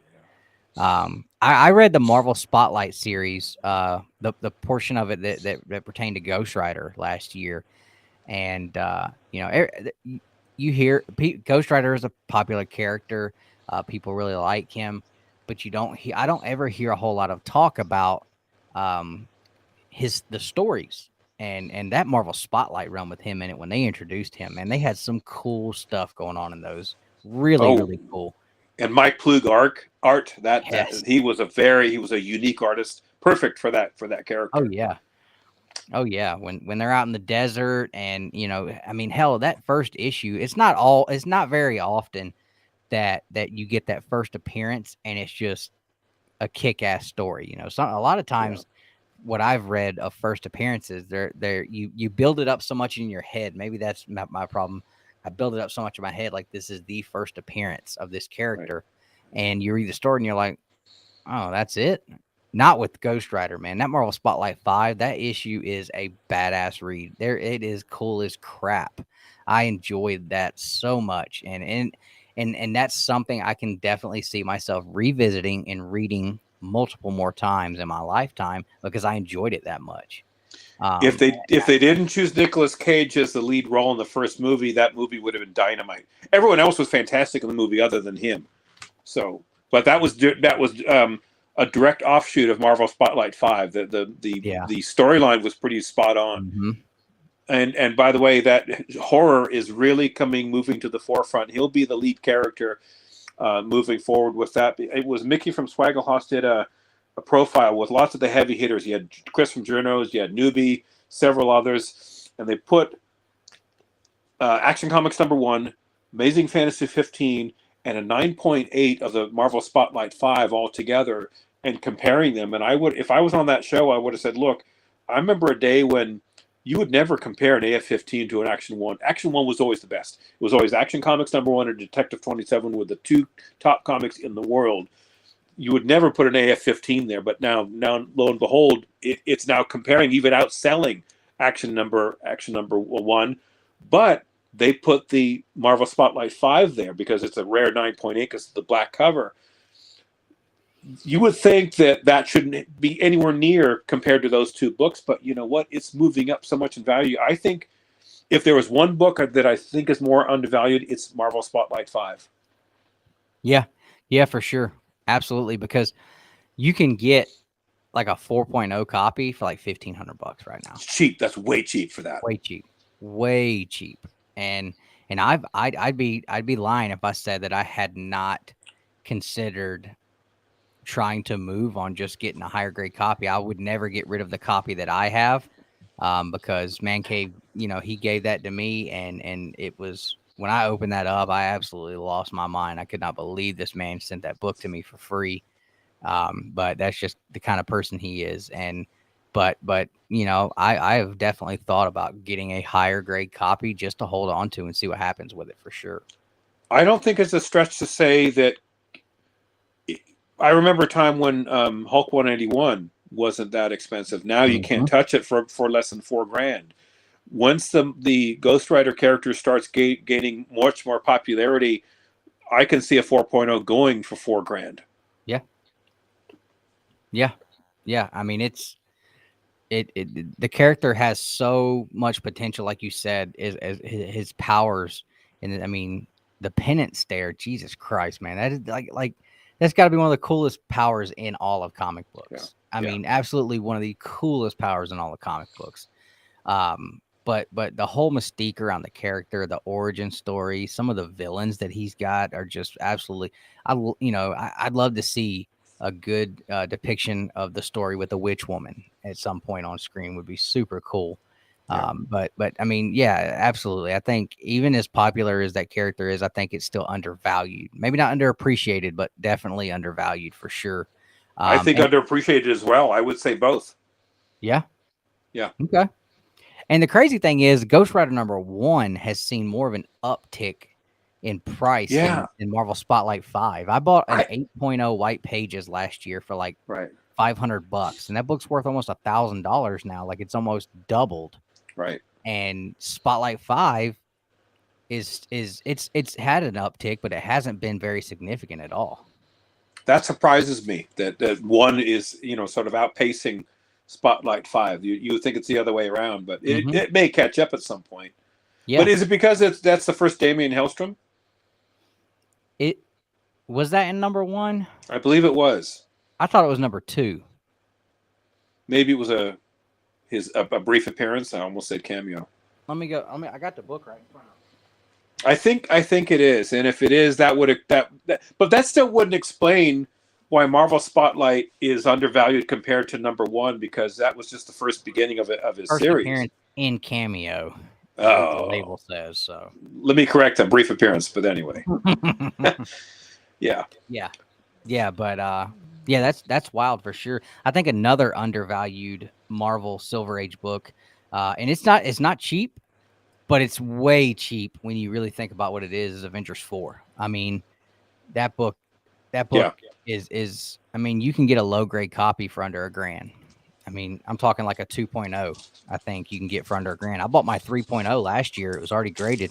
Got it for $950. That's super cheap. You talk about the first time Captain America is introduced into Marvel Comics, and that has gone down in value. That I don't understand at all. Now I got this one here, signed by Stan Lee. It's a 4.0 CBCS. It's been trimmed. It's got some problems with it, but I paid only $650 for it. Yeah. So this is one of the main pillars of my collection right here. Yeah. Everyone should have an Avengers 4. I don't understand it all. On it. yeah, that's true. That Sub-Baron is in here, and a bit. This is still just a great cover, though. Oh yeah, just absolutely. A great cover. I go back and forth on whether or not on which cover I think is my favorite Captain America cover. I go back and forth between Avengers 4 and Cap 100 because Check they're out both Cap. so. Check out Cap 106. It was one of the best Kirby Oh yeah, I've got Captain one of those. America ones. Yeah, that's a great cover. That's a Yeah, great. And the other 109 one, is fantastic. well, the other one. Speaking of underrated series, Silver Age Daredevil. The Mm, first, I'd say the first 70 issues, I would get your hands on because they're pretty reasonably priced. But I think with Charlie Cox reprising his role, I think that's going to excite that market as well. So yeah, I would get some of those early Daredevils. I've got two of them. Just got back from CGC that I'm trying to sell right now. I can't move them for the life of me. I What got do you got? I got a number 4, and I have a number 16, which is What's actually more of a Spidey key than anything because it's Ramita Senior's first time drawing Spider-Man. Remind me what 4 was again? That's the first Purple Man. Oh yeah. Okay. Yep, he's still got the yellow suit, and Yeah. so I've got one of those and a 16. Both of them have the new Daredevil label on them and everything. And man, I thought for sure when I put those up, they would jump quick, and nope. It's the So economy. It's yeah, again, the market's not crashing, but it's shrinking. So you're yeah. going to find less and less people that are willing to pay, and far less people willing to pay the top price. Mm-hmm. You know, Yeah, that's just the way it is. everybody's being a lot more picky with what they're purchasing, being a lot more smarter with what they're purchasing. And everybody's looking for a deal. Absolutely. You know, there was a guy, I'm selling my Hulk 181, and because I want to put it towards something else. You know, 181 was something that, you know, it's cool to have it, but I'd rather have there's other books I would rather have. So I was like, well, I'm gonna sell this and put it towards something else. And had a guy go to the shop today to look at it. He was looking at my 181 in an X-Men number 1. My 181's a 2.5. The X-Men number 1's like a 2.0. The X-Men number 1, somebody took a hole punch and put 5 holes in the X on X-Men. Great. And he's like, well, I want an X-Men one, but I don't want one with hole punches in it. And John was like, okay, well, then you're going to pay a lot more money. You know, you have to understand that. Like, this is a 2.0 for a reason. Outside of those hole punches, it's probably like a freaking 5 or a 6. Like, it's incredible how good that book looks. And honestly, you know, from about 2 feet away, you can't see it. You can't tell. I was flabbergasted until I actually got up on it and saw what happened. He was looking at my 181. He's like, well, I want one, but that one's got a water stain on it. And I'm like, okay. So he realizes, again, if it weren't for that water stain, like, it would be a much higher grade. But if he doesn't want if he doesn't want books with the flaws that are going to have to be there for the price range he's looking for, then he's in the wrong price range. He needs more money to get books that don't have these flaws.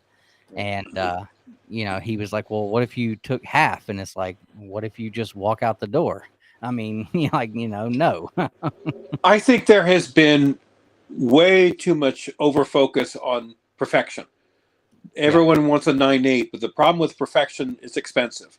Mm-hmm. And so I have not had any problem whatsoever getting a lower grade that's decently presentable, readable, not something that's falling apart in your hands. But I don't mind having 1.5 or 2.0 or whatever, as long as it's complete and I can appreciate it. The art is still there, you know, and I'm paying a fraction of what you would pay for a 9.8 or a 9.6. Now, of course, if I can get a 9.8 or a 9.6, I'd get it if I can afford it. But don't focus on perfection all the time. Yeah, for sure. I mean, I hear people all the time saying, like, you know, I don't care what grade it is, I just want a 181. And I'm sitting here looking at this guy, and I'm like, I don't think you really understand how all this works, buddy. Like, if you're wanting a 5.0 book, then you need to save up some more money and pay for a 5.0 book. But this is what you're going to get in this price range. And, you know, I'm the same way. I don't mind that my Avengers 4 is a 3.0 with a big water stain on it. And my Marvel Spotlight number 5 is a 3.0. My Fantastic Four 25 is a 2.5. Like, it doesn't bother me at all. Because I got the books that I want. And I got them for a price that I could afford. Now, if it's something that I can afford a higher grade, like you said, absolutely. The book that I just bought today, it's another one of those books I think is just criminally undervalued. And I think at some point that book is going to wake up, and I think that book is going to be a big deal. But it's cheap enough that I could afford to get a high grade in that book, and that was what I was waiting on, and I finally found it. But it's not something that's necessary to me for every book. I think it just depends on your budget, what you can afford. Right. I couldn't afford a Fantastic Four #1 even in a 0.5, but I can afford an 8.0 record reprint that was printed 4 years later, and it's still a Silver Age book, and it's an 8.0, and that's perfectly fine for me. From right here, I can't even tell it's not a first print. Well, as a younger man, I made a lot of stupid financial decisions over the years. And one of the things I did when I restarted my collection about 9 years ago, I told myself, you know what? I'm not going to overbuy, and I'm going to stick within my budget. And I stuck to it, and everything I have can stay there because I didn't overbuy. And over the last 9 years, there were quite a number of months, many months at a time, where I didn't have any money in the piggy bank for comic books. Work was not that great, but I wanted to make certain my bills were paid and all the rest of it. I didn't put myself in debt, which is what I used to do. So don't be afraid if you don't have money at the moment to not buy. Good time to shop, good time to read. I'm certain we're all in the same boat. We're way behind on reading. And when the opportunity gets better, you buy again. Just be smart about your purchases. And as far as low grades, I've got a Fantastic Four 25 and 26. They're both a 1.0 and 1.5. They're barely holding together. I paid $50 for the two of them. But you know what? Just because they're that low grade copy, are they worthless? Should I throw them away? No, of course not. Those are the actual books from the 60s. I can still read them, enjoy the artwork from the inside. Of course, I'm very careful with it. But you get to read the letters to the editor and all the fun little advertisements they had. It's the actual book from that day. And I didn't pay much for it. It's not going to go much in value, but it's in my collection. I'm preserving it. I don't want it being destroyed. I'd rather hold on to those older books, and someone should take the time and effort to do it. And I'm electing myself to do so. Yeah, for sure. There's, I definitely, I've never found any shame in low grade books, and Nick's the same way. He read every Amazing Spider-Man book that has ever been printed. Amazing Spider-Man, not like all the other ones, but he's read every Amazing Spider-Man book, and he went out and bought the books that had the first appearances of the characters he really loved, and he bought books with stories he really loved. And they were big books. When he bought his ASM 14, he didn't give a crap, if it was a low grade. He was happy to have that book in his collection. It was a first, and that was that day at Lexington when Nick bought all those Spider-Man books, man. It was so cool to see Nick excited about comic books again, because for such a long time he wasn't buying. For probably almost 2 years, I don't think Nick really bought a comic book like to collect, to put in a collection. He was buying modern new stuff and reading a lot, but he hadn't bought a book that you could tell like this is an exciting thing for him. He just put something in his collection that was a big deal. And that day he bought all kinds of them. He bought the first Green Goblin. He bought ASM Annual 1. He bought the first appearance of Gwen Stacy. He bought the first Hobgoblin. And I'm watching him get all excited about these books and everything. And I'm just like, man, this is cool to see you finally like get into it again and get excited about it. And he, and these were all low grade books. He just wanted a copy. He just wanted to have a copy so that he could say, I have this, I have the copy. I have a copy of the book. I know what's inside. I really enjoyed it. I love this book. I love the characters inside. And, he wasn't worried about, getting a high grade. And sometimes you have to be able to look at it like that and just be okay with not being able to get that high grade book. Me with my Mortal Kombats, I said I wanted all of them at 9.8. Half of that has been the thrill of the hunt for me, because I'm not buying 9.8s. I'm buying raw copies and working on them myself and seeing if I can get the 9.8 myself. And I've been working on this for 3 or 4 years. So, but that's completely different. Those books are, they're not super expensive to buy, and that's a different thing. But I would never snuff my nose up at a Marvel Spotlight 5 and a 1.0 or a 1.5 or something like that. That book is a big deal regardless. Do yourself a favor though, if when you buy Silver Age, or any book, but mostly Silver Age, don't be afraid to look through it to make sure that all the pages are there. Yeah. Because that's a mistake I've made before where I bought it, I thought, oh, great, I've got it in my collection. And then years later, I open it up, oh my God, the centerpiece is missing or something was cut out of it. I didn't realize that, or one page is missing. There were some great pinups that were being put in comics Yes. at that point. Yes. Fantastic pinups that were being put in books at that point. And I know if I was a kid, I would have been pulling them damn things out and hanging them on my wall. And you also never know, people wrote inside of them, wrote their names inside of them. Justin Birch, I think it was a Journey into Mystery 109 was the Brotherhood of Evil Mutants appearance in that one. And didn't realize that somebody had wrote their name on the inside of the book. And the worst is they color it. They add a little extra color to the character. Yeah. You don't notice it right away, and then wait a minute, oh, something's wrong here. Or you might find a pleasant surprise and open that book up and find a Jack Kirby signature on that first page at the bottom, and then you don't say nothing to nobody. You don't try to negotiate on the book. You put it back in the bag, you give them the cash, and you walk away and feel like you won the lottery, because a lot of times back then they weren't signing covers. They were signing the inside of them books. So, that's something else to keep in mind. Don't be afraid. I obviously ask them if it's okay if you open it up or have them take it out and hand it to you, but you never know, man. You might find a double cover, you might find a hidden signature, or you might find something that is going to ruin the book for you too. So I posted this on IG a couple days ago. I've got this Silver Surfer number 24. It's a Copper Age book, nothing special about it, but I open it up, it's a triple cover.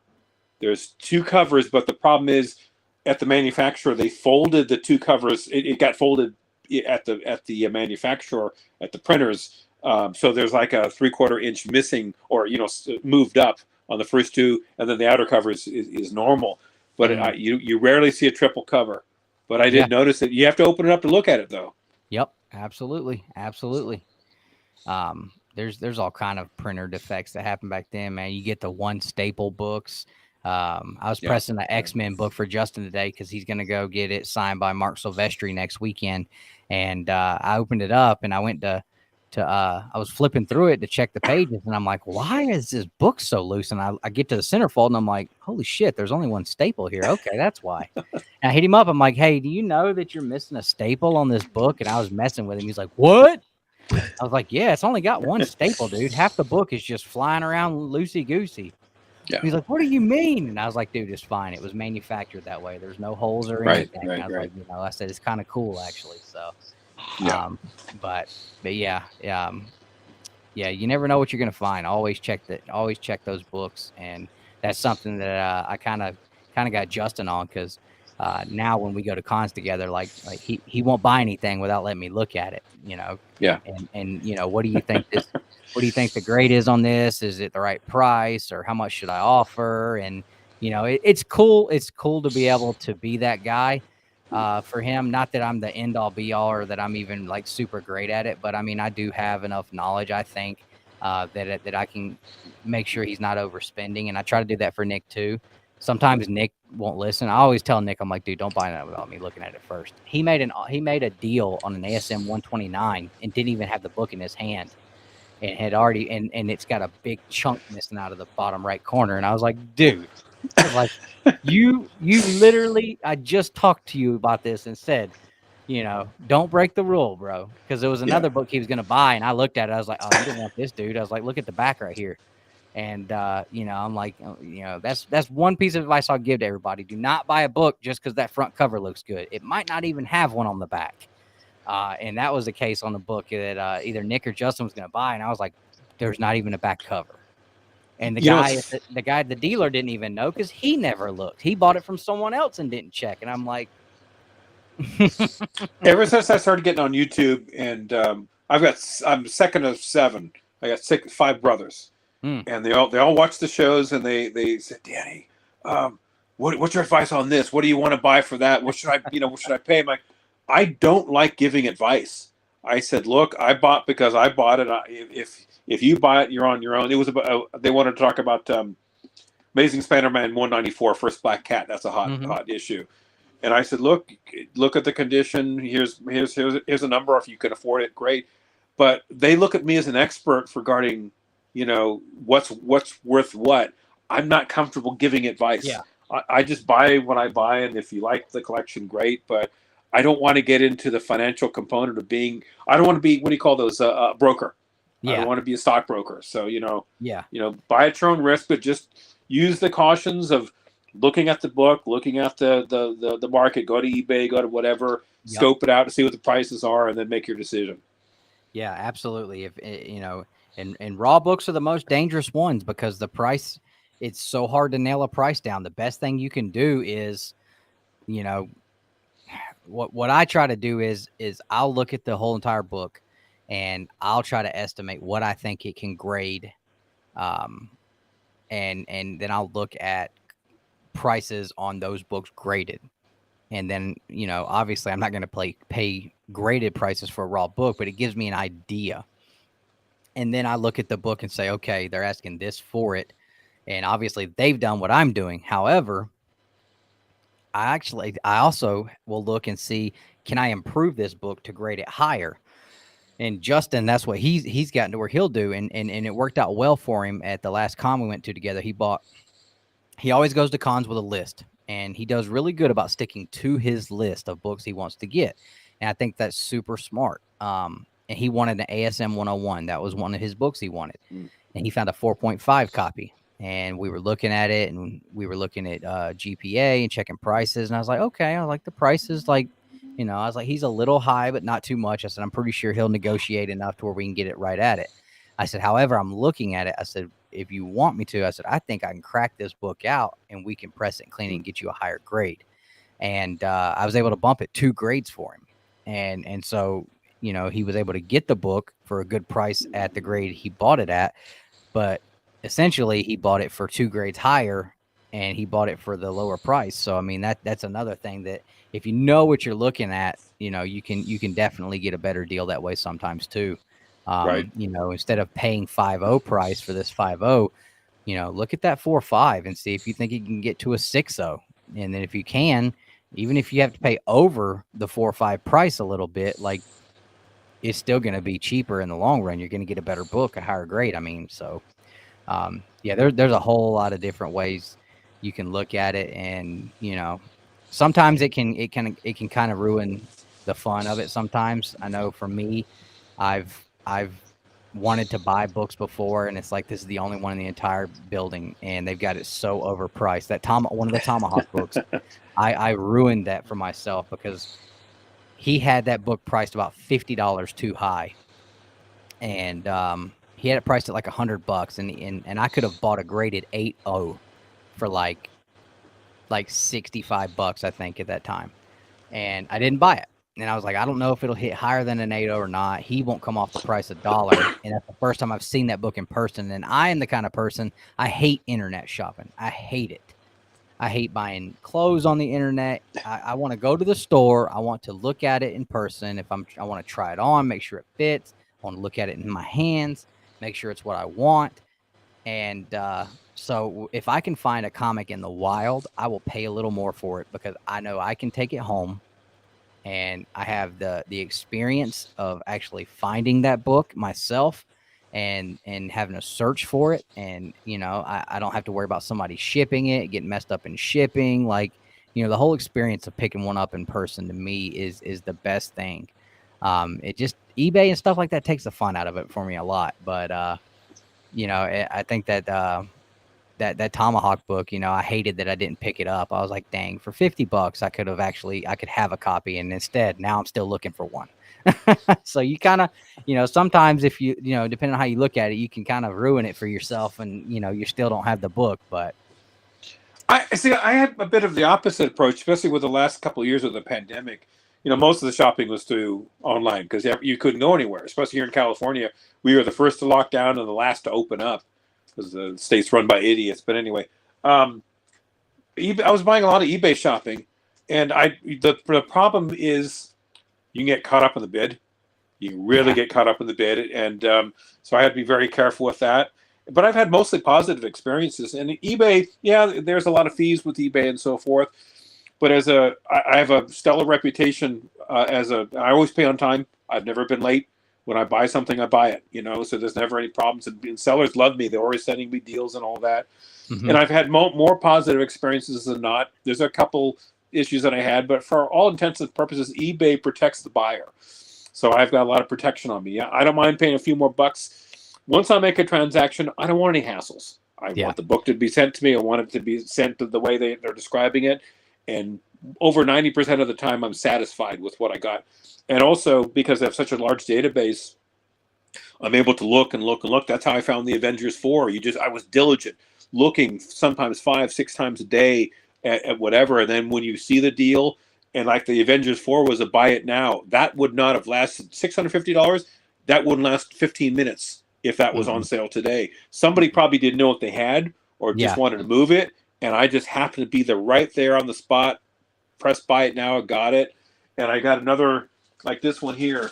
I won't take it out because it's too. Strange Tales 110. The first Doctor Strange, little low grade 1.8.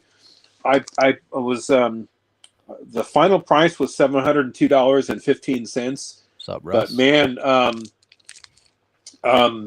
I got this in my collection. You can't buy this for this is now a couple $1,000 for this book here. Crazy expensive. But man, I my heart was pounding when you got close to the end, because it's like you see the thing ticking down 10, 9, 8, and you see people starting to bid at the very last second. Mm-hmm. But it's for me. I have had no problems. I'm not familiar though. Speaking of online, with the new Whatnot app, and there's a few other services that have come up. Are they reliable? Can you trust them? Any issues with them? I don't know. I'm just nervous to go outside and go out. You don't want to because you can get burned on some of these. Yeah. You can get burned badly if you're spending several $100s at a time.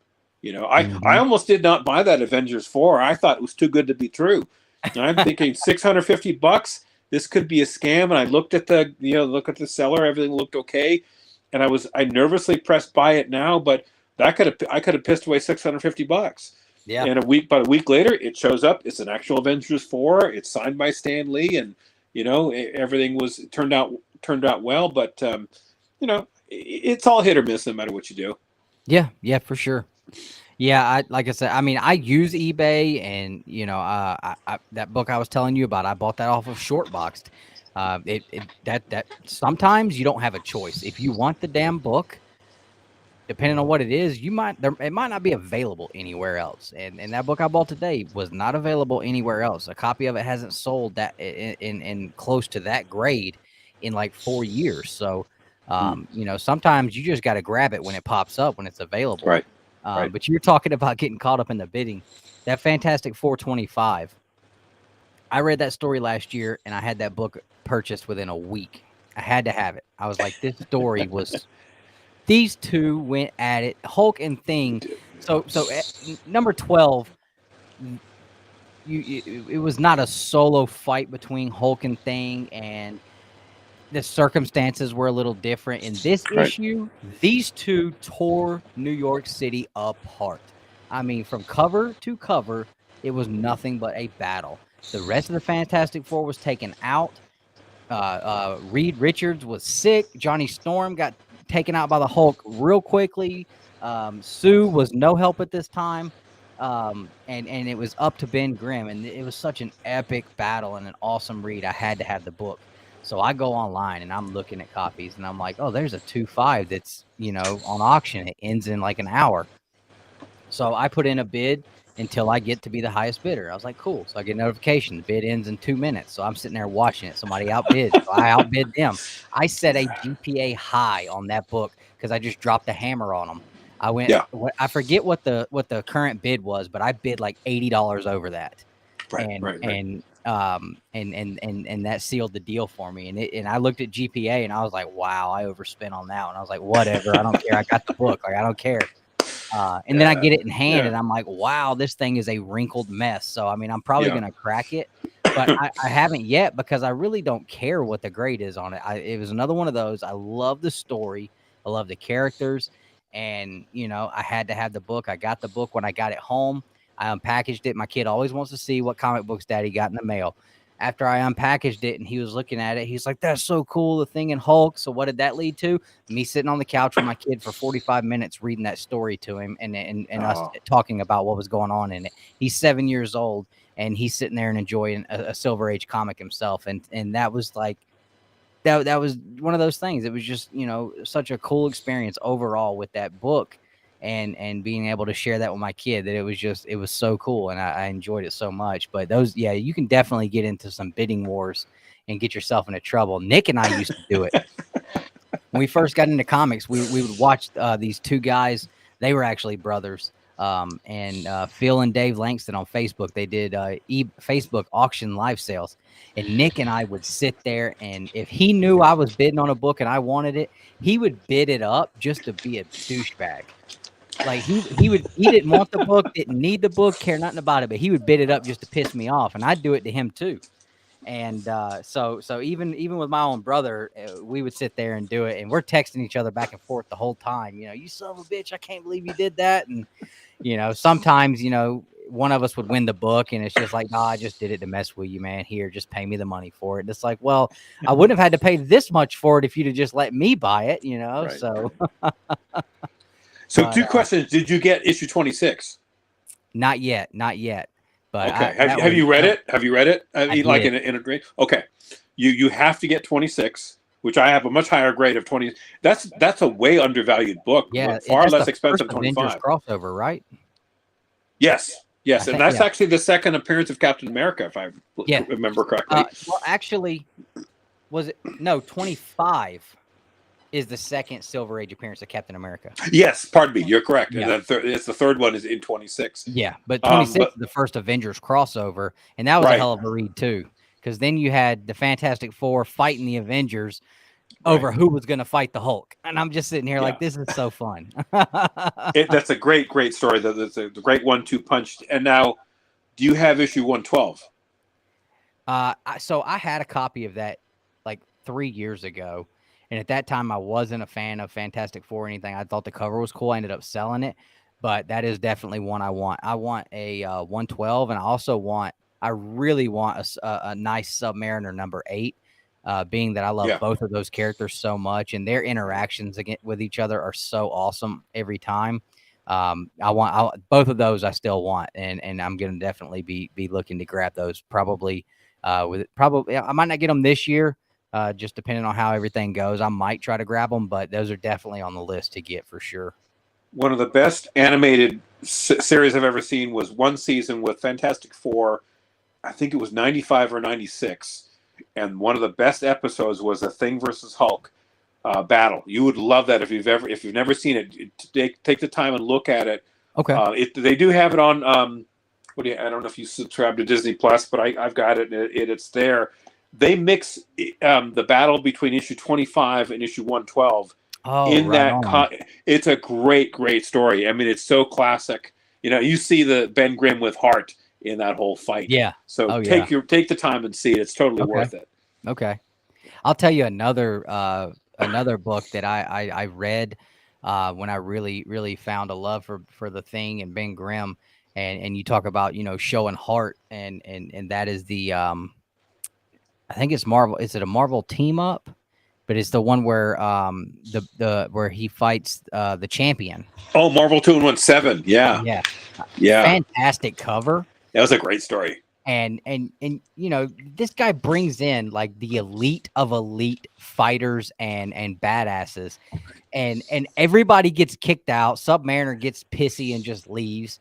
Thor gets disqualified. Hulk gets disqualified. Like, it all comes down to the Thing. And he's just getting absolutely pummeled by this guy. And you're just sitting here, you're just like feeling so bad for him, because you're just like, man, like, he's fighting so hard and he can't win. And, by the end of it, the champion's like, you know what? I've never fought someone like you with as much heart as you. And just based on all of that, even though I kicked your ass, I'm going to leave Earth alone. But such an awesome story. There was a cartoon they did literally based on that comic. I think it was on Cartoon Network or whatever. And they had the voice of Macho Man Savage as the champion. Oh It man, was, I gotta yeah, find you that. got to see it. I gotta find That that. it was fun, but it was like, wow, they love that so much they did an homage to it with Macho Wow. Man Savage as the actor. So Yeah, I gotta find that because that was super cool. I bought that for my birthday last year. My wife just let me go to there's a shop that's like an hour and a half away from me, and that guy's got tons, always has yeah, tons of like Silver Age and Bronze Age books, really nice ones. So she let me go up there and she was like, take this much money and go up there and buy you some books. I was like, all right, cool. yeah. And that was one I bought on my birthday last year. And I came home and immediately read it. And I was like, oh my gosh, that's definitely top 5 for me as far as stories I've read in comics for sure. It was just such an awesome, fun read because I'm sitting here thinking like damn, like they got the Hulk, they got Thor, Yeah, Submariner, like that's great. these are all guys that are just as or more powerful than the Thing, but he's spotlighted on the front of the cover in the middle, like so. I'm sitting here thinking like, how are they gonna show these guys fail and him coming out and they did a really good job on it Yeah, though. I they mean, did. Hulk couldn't control his temper and got disqualified. Thor tried to cheat with the hammer and Submariner was Submariner. He's like, I'm not playing by y'all's damn rules and Yeah, training and I don't need no trainer. I'm out of here. I got better things to do. I don't care if Earth, goes under or not. I'll go somewhere else. I bought that off the rack because I'm an old collector, so that it was a great. I've got 2 of them actually. So Okay. that was a great story. The same you could say with the original Secret Wars because I bought that off the rack back in the day. That was Yep. Jim Shooter at his best, and Jim Shooter he's another underappreciated writer. Yeah. And I met him once. He's very very stoic. He's sort of like Sheldon Cooper from The Big Bang Theory. He's like extremely intelligent, but uncomfortable with people because he's too damn smart. Yeah. And so, but he's a very, very brilliant young man. Well, not young anymore, but that series was exceptional. Yeah. I read like half of it early last year. And at that time I was reading comics on my cell phone and it was just so hard to read on my cell phone that I Right, never right. finished it. And that you talking about that I mean, I was really enjoying it, really Yeah, I enjoying was. it. Issue 4 is so cool Yeah, when yeah. you get to Molecule Man lifting the mountain up and dropping it on them and Hulk sitting there holding it up. And I'm sitting here looking at this. I'm like, you got Hulk standing here with all these other guys. Nobody can help. like you have all these other strong beings, but they're all beat up and everything. Well, he did it in such a way where he's not holding up the mountain; he's just sort of bracing it. Yeah. So he's using all his strength just to keep that thing from just tipping over. Yeah. And he does things that you had thought about before, but no one ever did. Wolverine cutting through the absorbing man's arm, cutting his arm off. Mm-hmm. Because he's got the vibranium and cuts his arm off. He was stone or steel or whatever. And then the absorbing man has to put his arm back on and how that all works. I mean, he had worked these things out long before anybody else did. Yeah. It was a great series. And Yeah. the character himself, the Beyonder, I mean, again, Galactus was the big badass up Yeah. until that point. He was literally standing invincible. And Galactus is swatted like he's a fly compared to the Beyonder. I mean, the guy was just really, really way ahead of his time. Yeah. Galactus is one of those characters that everything I've read with Galactus, he kind of gets the Goro effect because like with Mortal Kombat, How do you mean? Oh, okay, Goro from Mortal Kombat, right? yeah. So like Goro is a big bad dude, Right. but in all the movies, in all the games, even in the comics, he's taken out very quickly, very easily. Like he's always like he has this appearance and this embodiment of this big, huge, strong character, but he always loses. Always loses. And I haven't read a ton of stuff with Galactus, but everything I have read, it's like, damn, like they that Donny Cates Thor run with Galactus, like Thor just, I mean, he beat Galactus like a daggone wet rug and made just quick work of him. So I'm excited to get more into Galactus the further I go into Fantastic Four and be a little more knowledgeable about him, because right now I don't have a very big opinion of him because I'm like, everything I've read of him, he just gets, he loses and it's never really like a big huge fight. So but I know I got into the part in in Secret Wars where Galactus arrives and he's just standing there for days. Like he's not moving. He's not doing anything. I see. That's not how it started.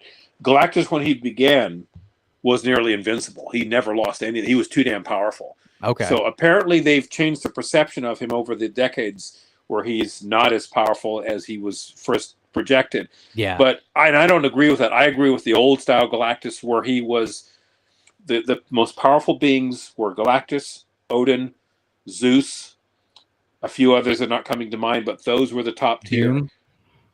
Doom was never as powerful as anyone as far as villains, yeah. But as far as godlike powers, Galactus was the top. Tier? Okay. No, nowhere near. I disagree with that. So I'm excited to read more and get into that part of Galactus thing because I was just like, man, like I got to be missing something here. There's no way this character's this popular and made out to be this bad of a dude when he's constantly losing. But most of what I've read of him was modern stuff. So I mean, it like you said, it could be one of those things where they've just nerfed him down so bad that it's not the Galactus of old. So I'm excited. I'm happy to hear that anyway.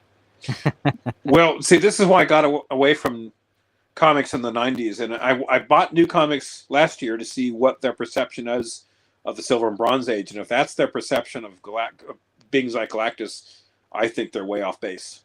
Yeah, and that Donny Cates run of Thor, when Galactus first shows up, he's missing an arm, and so Thor. Wait, Galactus is missing an arm? Missing an arm. Oh, come on. No. Thor is made the Herald of Galactus. But instead of Galactus calling the shots, Thor's calling the shots. And anytime Galactus tries to, step up to Thor, Thor whoops his ass. I mean, beats the piss out of him over and over and over again. And it's not even like a close fight. I mean, Thor is just whooping his ass. And I'm just sitting here thinking like, all right, it is Thor. I get it. But we're talking about Galactus. He's lost an arm. Thor done took out his kneecap and now he's missing a leg. Like his helmet was completely shattered and is now used as a walkway into Thor's home. He literally turned Galactus's helmet into a walkway to his home. And I'm like, this guy is either completely disrespected in this series, like the other ones I've read, or my perception on what I thought Galactus was is wrong. So I'm glad to know that is not how he is. Not at all. So good. I think Donny Cates needs to enter rehab as soon as possible. I'll tell you who else was a badass. Was when Galactus shows up in FF 49, the Punisher. Right, the multi-arm guy. Yeah. Oh my! He whooped the shit out the Fantastic Four. I mean, they couldn't do nothing with him. No. And I like that was a character that I was like, I like this guy a lot. This is cool as crap, man. He is beating the piss out of them. They can't do nothing with him. See, Galactus, again, being as old as he is and as powerful as he is, he has all these weapons at his disposal. And the only thing that gets him out is his own weapon that he creates called the Ultimate Nullifier. Mm-hmm. And I think in issue 50, by the way, that's where that comes is portrayed. I think that's still a very underappreciated issue. I think it was unfairly made fun of because of the brown cover. There are lots of brown covers. I don't know why they picked on that one, but that was a pivotal story. That was when Galactus banned the Surfer to Earth and erected the barrier, which Surfer couldn't cross. I mean, that was a very, very pivotal story. I think that whole 48, 49, 50. I have 48 and 50. I don't have 49. That's been on the list. But maybe when the opportunity presents itself. You have 49? So I 49 is the only one I have, and it is nice. It is super, super low grade, but I mean it's I'd take it. It's still 49, and I haven't gotten it graded yet, but I definitely want to so I can get it on the wall. But yeah, this is the only one of that trio that I own. And I actually just got it on a trade, basically, or I probably wouldn't have it yet because it has gotten pricey. But even though it's pricey, you want to talk about undervalued books. This book right here, crazy undervalued. I saw a 6.5 today for sale for like around $3,000, I think. Wow. And to me, that's when you're talking Silver Age books, this 1966 is when this book came out. The Yeah. 6.5 ain't nothing to shake a stick at. But I think when you're looking at mid grades and low grade copies, I think this book is extremely undervalued. Yeah, so I've got 48 right here. I've had this this is when I restart my collection. This is the first one I got, and Nice. I had Stan Lee sign this last year of his life, and I put it in front of him, and he just got through having what was it, pneumonia, and he looks at it and he smiles because he knew exactly what it was. And I said, "Sir, thank you for everything." I wanted to talk to him more, but there's 1,000 people behind me. Yeah, they rush But you. I heard they rush you pretty quick on Stan Lee lines. it took 3 days to see him. Wow.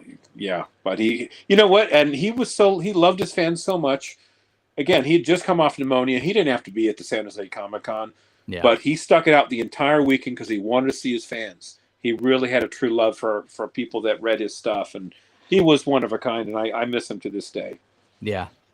Yeah, I mean, you could tell that just in his early writings. I mean, that he cared about the fans who were reading the book so much to the point that they altered things, I know, in the Fantastic Four early on that fans would write in and complain about. Why is this happening? Why isn't this happening? There was like I forget which issue it was, but they literally wrote like half an issue that was literally almost like fan fiction. Like they took care of, they acknowledged everything the fans were upset about what was going on in the comics. And a lot of it had to do with Sue Storm.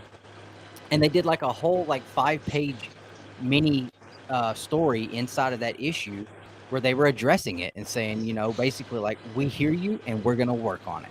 Right. And what happened later on, Sue Storm got some new powers. She was a pivotal part of the team.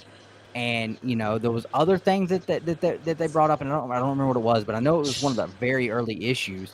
And I was just looking at that like, wow, like you want to talk about a difference between Silver Age and now, like, Stan Lee, the guy who created this stuff, cares enough that he's reading what these fans are writing in and taking it to heart and saying, you know what, they're right.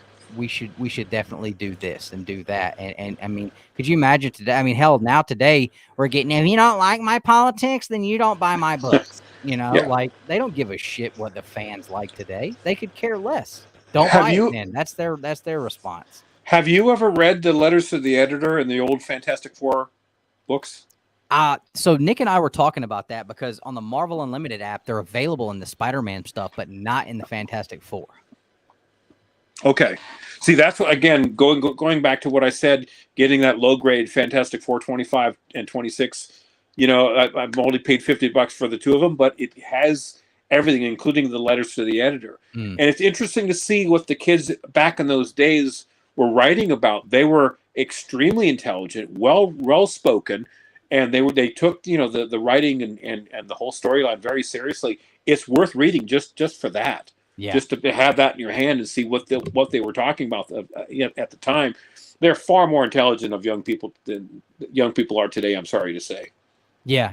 I know Nick said that was one thing he really loved when he was reading through the Spider-Man stuff, and he was like, man, I really hate that they didn't start that in Fantastic Four. And then we looked and we were like, no, it was there. They just didn't add it into the digital platform on the Marvel Unlimited. So he was definitely missing that wasn't there. And I was like, yeah, that would be cool to read, but definitely, after hearing you talk about it a couple of times tonight, it's definitely something I'd like to look into. I'm curious to know if they would be in any, like if there would be anywhere. I don't know if they would maybe be in any of the omnibus or anything like that, but it may just come down to like, you got to go find the raw copies and read them yourself there. Maybe, I don't know, but yeah, I mean, it was, you could definitely see that Stan Lee really did, he appreciated how much his fans loved what he did in those comics and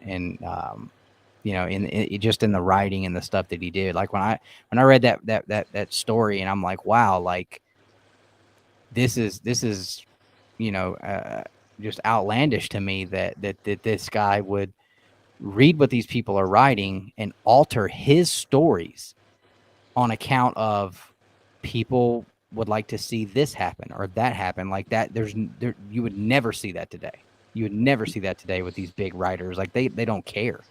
Marvel doesn't care. It seems like almost, I mean, you're not going to get it at this point. If you say anything, you're just going to get called, a sexist, a racist, a fascist, or whatever, and, move forward, stand to take into account what the readers, what his fans, the people that are paying the bills actually wanted to see. That's something really admirable. He was one of a kind, and he was one of those people that was so his ego was not in the way.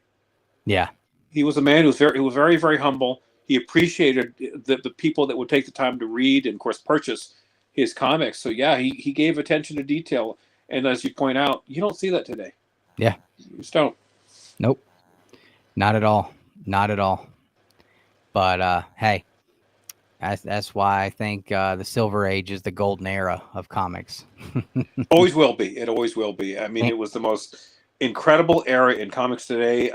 If there is such a, again, it happened once in the golden age when it all began, as I pointed out at the beginning of the show. It happened again 25 years later in the Silver Age. I may not be alive to see if that sort of brilliance happens again. Who knows? I won't say it won't ever happen again, but I think look at the there's been more. There's been more. How do you put this? More stories have been branched out from the Marvel Silver Age than any other era. Yep. 100%. 100%. And it was so good. It was so good that, and anybody watching still, and you too, Dan, correct me if you think that I'm crazy for saying this. The stuff that happened in the Silver Age was so good. Marvel's current writers are still trying to replicate those characters by just spawning off new versions instead. There's no way I can see anybody being able to create a set of characters brand new that are going to have that same effect. You'd have to have. You're getting the new Captain Americas all the time in comics now. You're getting the new Iron Man. You're getting the new Wolverines. You're getting. I wish I could think of the word that I wanted to come up with. It's a funny word. It's a funny sounding word. The doppelganger almost. It's almost like you have just doppelgangers of these characters out there because it was that damn good. That the only way you can continue the success is to continue to build off of what happened in that era. And that's what was happening in the Bronze and Copper Age, because they had a brilliant foundation with the Silver Age. It expanded very nicely in the Bronze Age and I'm not opposed to new stories or new artwork or new anything else, because we wouldn't have like Black Cat, or we wouldn't have all the characters like Wolverine from this Bronze Age and so forth, and the good characters that expanded into the Copper Age. And the biggest problem with Marvel at the time was they didn't continue on with that.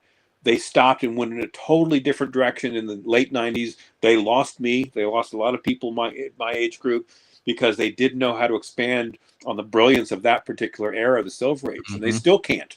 The only time we've seen it is on the big screen with Feige and company. They have tapped into it, but now they're getting away from the original storyline. They're starting to lose people, or starting to have some doubts about, what they're doing and why they're doing it. So we'll see what happens. Again, when I saw Iron Man in 2008, I knew it was an instant classic. When I saw Avengers 1, same thing, instant classic. Take it for what it is. Enjoy it while it is. Who knows? It's not going to last forever. Yeah. So we'll see what happens. I think that's why a lot of people are upset about the Black Panther situation, because there's still so much story to be told for T'Challa, and we're not going to get it, and that really sucks. It's an old adage. It's what is it? The show must go on. Yeah. It sounds very cold, and it is, but we don't last forever as people. Yep. And things are going to happen along the lines where we were all sad and devastated by losing Chadwick Boseman. He was the perfect Black Panther. Yep. Someone you would have thought exactly from Fantastic Four 52. You couldn't pick any more perfect. But look, he's not here anymore. Yep. But the character must continue on if we're going to continue the traditional Marvel storyline. You find another actor as best you can to take that role on, and you move on from there. I think they're making a huge mistake if they choose someone else and intermix someone who isn't the Black Panther. It's no different than the death of Superman back in the late 80s, early 90s, and they tried to have other people replace him. There's only one Superman. Yeah. You have to have that same character move on, or it's not going to work. Yeah. Yeah, and with that character, it's not like Iron Man and Captain America where we've had 10, 12 years of movies with these characters. We were just starting to really get Black Panther. I mean, he was in Civil War to start with. Right. He had his own movie, and then he was in a half of Infinity War, and then shows up at the very end of Endgame, and that was it. Like we were barely scratching the surface, and really we only got one part of his story when we got his movie, and there's so much more to tell, and it really is sad and a shame that we're not going to get any more of that story, even But if they that's try to tell that story through Shuri or whatever, like, it's, I'm not the person that's like, oh, I don't want to see Shuri as Black Panther because she's a woman. Like, I think Shuri is an awesome character in the movies. Like, I think the actress has been great, but I want to see T'Challa. I want to see T'Challa's storyline. I want to see that. But how many times have we heard that over the decades in Hollywood where an actor or actress dies unexpectedly or sadly takes their own life? As example, the guy who played Joker in the Batman movie, I forget his name. What a loss! What a huge loss! But I'm sorry, that's life. We've had two more Jokers since then, and nobody was in an uproar. Nobody got upset, and they didn't waste a whole lot of time. We've had 3 Jokers since then. Excuse me. There wasn't a whole lot of wasted time on doing another Joker either. It's not like they waited, 15, 20 years to do it again. I mean, it was not that long after where we got the Suicide Squad with Jared freaking Leto as the Joker. Like, I think it's a big miss. And I think even Chadwick's parts of his own family I had read even spoke out about wanting to see T'Challa go on and be recast. And I mean, like, what other blessing would you need as Kevin Feige or Marvel to do it? I mean, the man's own family. I could see maybe if his family was like, making a big deal about it and don't recast, it's disrespectful if you do. Like, no, they wanted to see the character go on. So, like, what is holding you back? So I just think I don't know. And they'd be breaking new ground, which has never been done in the comics before. And that goes to my original point. When you get away from the original storyline, you're taking a huge risk. Unless it's a brilliant story, it's not going to work. Yeah. I mean, how cool would it have been to see T'Challa and Namor going at it? I mean, that would have been so cool. Yeah, his brother and wife. Yeah, okay. So yeah, I knew I remembered seeing something about his brother, but I didn't know about the wife. So yeah, I mean, like, those are the two of the closest people to the man that you could have. To me, that's a done deal. Like, we got to do it, but I don't know. I guess we'll see what happens, but I'm looking forward to the movie though. I thought the trailers looked great. We finally got the trailer and I saw that Submariner or excuse me, Namor, when I saw because I was worried when they started talking about the Aztec thing. I'm like, all right, so we're not doing Atlantis. Like, is this man even going to be like a water-based being? Like, if you don't put this man in the water, then I'm knocking on your door, Kevin Feige, because this is bullshit. When I saw him hanging on the side of that huge whale and coming out of the water, I was like, all right, he's in the water. He's still going to be the Submariner. Because for a while there, I was saying, well, we're getting Namor, but we're not getting Submariner because there'd been no talks about it. All they said was we're changing his origin. He's not going to be from Atlantis. He's going to be an Aztec warrior, basically. And I'm just like, okay, I'm not hearing anything telling me that he's going to be the Submariner. And Submariner, when you're, I believe it was Fantastic Four 33, the first Atuma, which was another great read. You actually find out that he's Namor the Submariner, but the Submariner part is like his people are Submariners. Like, it's more of like a description of their people, I guess. But and that's why I was saying, like, he's going to be Namor, but he's not going to be Submariner. So when I saw the trailer, I was like, all right, I can rock with this. Like, he looks different. Hopefully his powers are still. Hopefully he's still. Because my thing when I was talking about Submariner coming to the movies last year or the year before, I was like, look, he's got to come in there and he's got to be an asshole. He's got to be a badass. Y'all can't make this man weak. Like, that is not this character. He has got to be the guy. He's got to be a problem for everybody, the good guys and the bad guys. He can't lay on one side or the other. So I'm hoping that we get that Submariner Namor attitude out of this character in the movie for sure. But I was really happy to see the underwater scenes in the trailer. At least that made me have some hope for the character for sure. Well, I'm expecting him to come out of the water pissed off about something.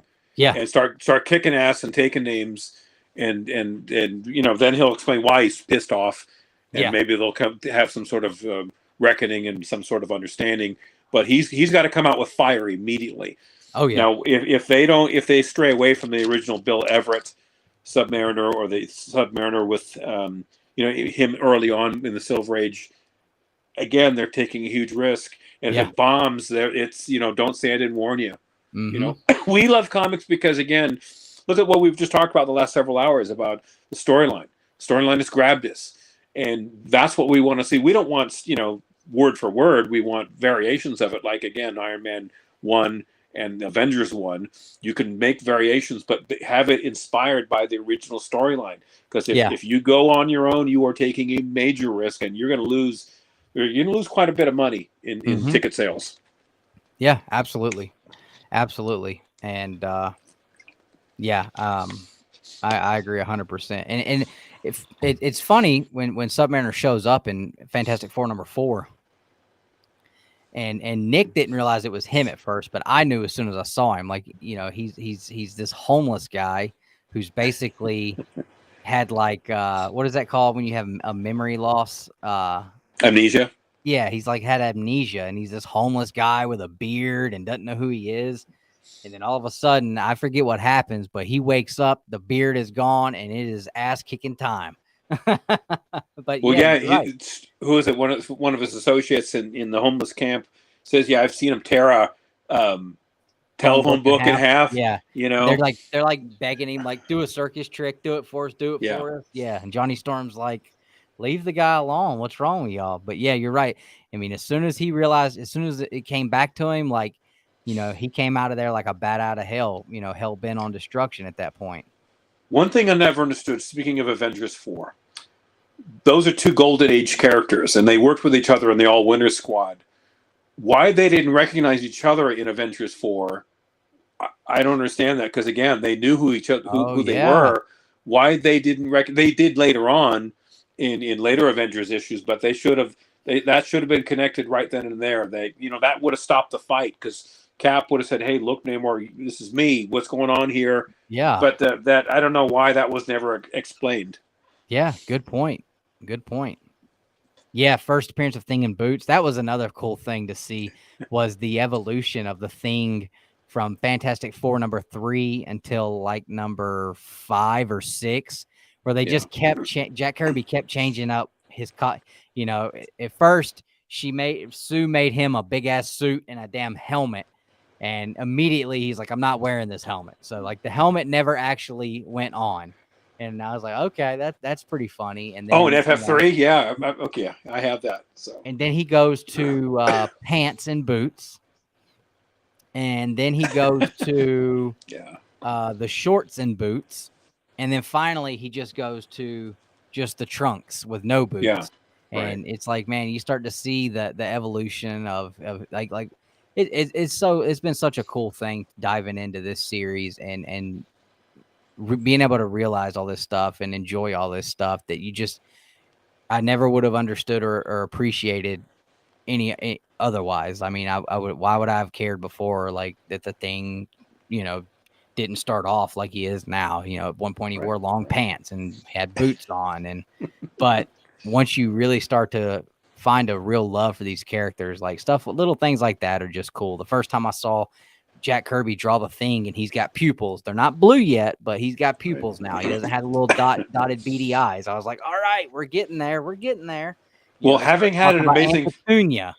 I've had 3 amazing Fantasy 15s in my career, and one thing you can tell about a true AF-15, at the last page with Spider-Man, he's got pupils in his eyes in the last square. That's the only one he's ever had that. You can tell that's a real AF-15 because in the reprints, that's not true. So anyway, if you ever get your hands on an AF-15, you can tell that's a real one by looking at the pupils of the last panel of the book. Hey, one thing I want to ask you too, the question I don't think you've ever heard.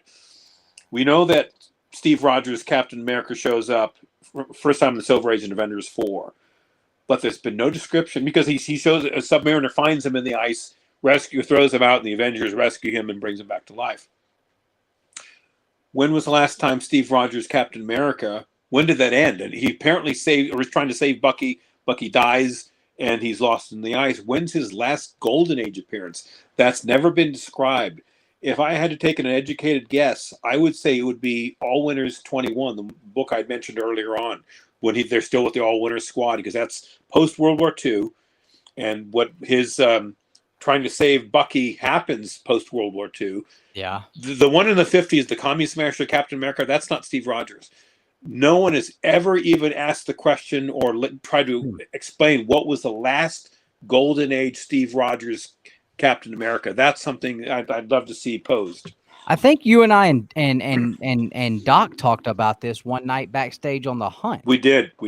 Yeah. And when you guys started talking about that, I was like, wow, I had no idea. I didn't even know that the Captain America, what did it started as Timely and ended as Atlas?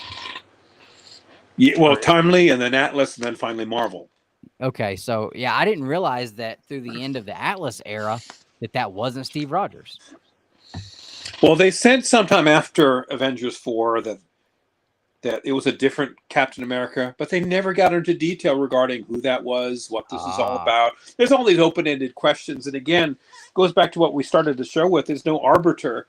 There's no authority to say, hey, this is when this and this happens. That sounds like a really cool option for a storyline in a comic book. I'd love to do it. I would say like All Winners 21. Have that who do a storyline with whoever that was Captain America at that time and what happened, how that sounds like a kick-ass storyline if it's never happened. See, that's the kind of thing I'd love to see someone take that mantle up in the modern age. But again, we don't have the imagination they did back then. So, well, and who knows if the knowledge is even there about that. I mean, you know, how far back, you know, is the fandom for some of these writers and the knowledge of some of these characters too. I mean, who knows? What wings are you talking about? The wings on the feet. Now I knew that. Were you talking about he had actual like wings or? Oh, I think he's talking about the trailer. It's just sort of they're what are they, metal wings or something? Oh, on the trailer, seeing the wings on the feet. Yeah. I don't get that. I don't get that at all. That's a mistake. Yeah, I didn't even notice that they looked like they were metal. Yeah. It's like he's wearing boots or something. It just, that doesn't work for me. I hope they don't screw it up. I really hope they don't screw up that character. Well, maybe I don't know. Maybe they're like straps and the wings go through them or something. I don't know. Maybe he'll still fly. He'll still fly, and again, it's never been explained how those little wings carry a guy who's probably 300 pounds up in the air. Again, I still say godlike powers. Sometimes I forget he can fly because he doesn't do it every time he shows up. He doesn't always fly every time he shows up in the Fantastic Four stuff. So when he does do it, I'm like, oh yeah, I forgot he can fly. Like, that's cool. Not very fast, but he can fly. Yeah. Yeah. And talking about a Tuma, man, that's a character right there. I think he was really, really cool. I'm excited. I'm going to eventually jump into the Submariner, the Silver Age run, and read through that. I used to have a bunch of the issues because I thought the cover art was so good on so many of those. I mean, I don't know, was it Sal and John Buscema that did a bunch of the covers, or just John? Both. They both did. Okay. Cover and story. They absolutely murdered it, man. They did such a great job on those covers. One of my absolute favorite covers of all time.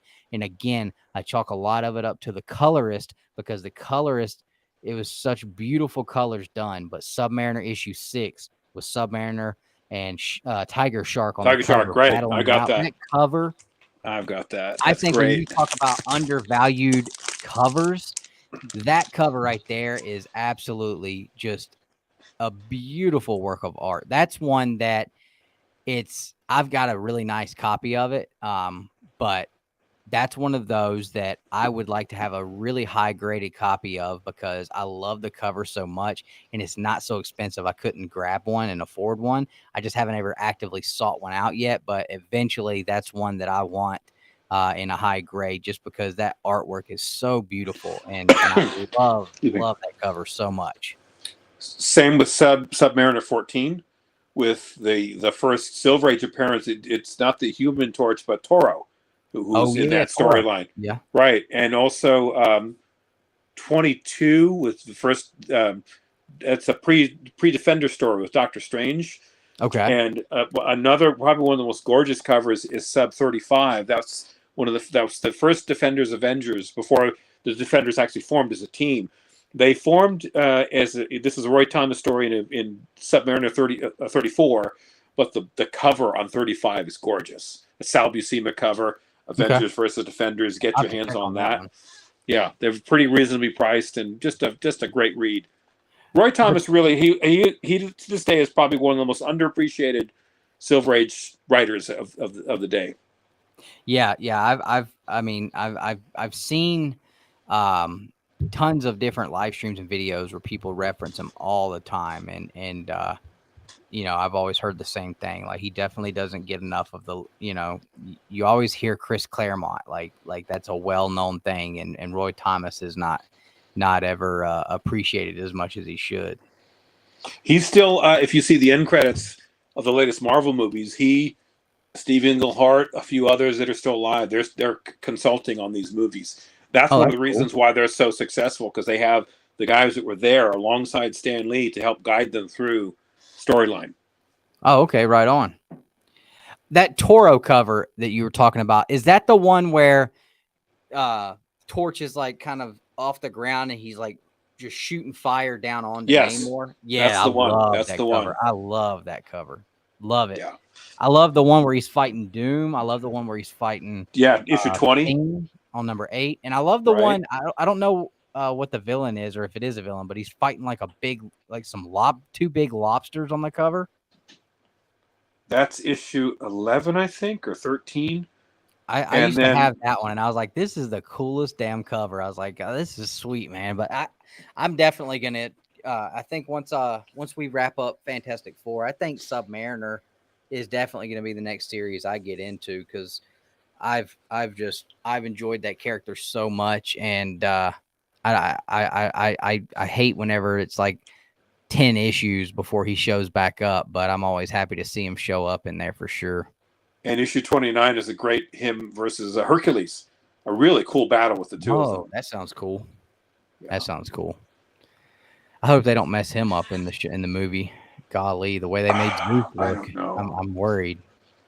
I don't know. I know what I'm looking for. I wonder if Hercules is going to be Italian as well, since he's the son of Zeus.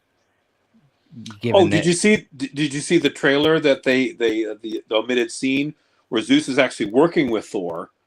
So they clearly redid that. That's what I would have done if Thor goes to Zeus and says, "Hey, I need your help with this." Zeus and Odin knew each other for the longest time, so he knew Thor. So obviously they were going to do a scene where he works with him, tries to help him out, but then he makes him this. I don't know. I was disappointed with what they did with Zeus. They made him more of we don't really care about anything. We're just going to stay in our little bubble and all that. That's not the Zeus that I remember. Well, and he wasn't a very impressive looking person. When I think of Zeus, that is not what I picture in my head. Larger than life.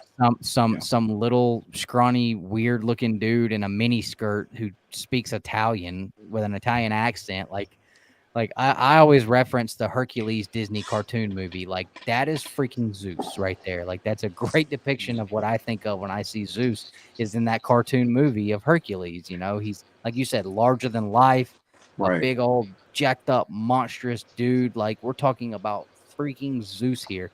And you gave me a pizza delivery guy in a mini skirt with go-go boots on. Why didn't they speak in a Greek accent? Because that would be a Greek god. That would make too much sense, right? Yeah. Yeah. Yeah. I've never, I don't think I have ever watched any movie, and I don't care. I could not have enjoyed that movie even if I was not a comic book fan. That movie was just an absolute atrocity that should have never happened. And I hope Taika Waititi or whatever the hell his name is never gets to do another Marvel movie for the rest of his life. And I hope he goes to bed every night regretting that he did that one.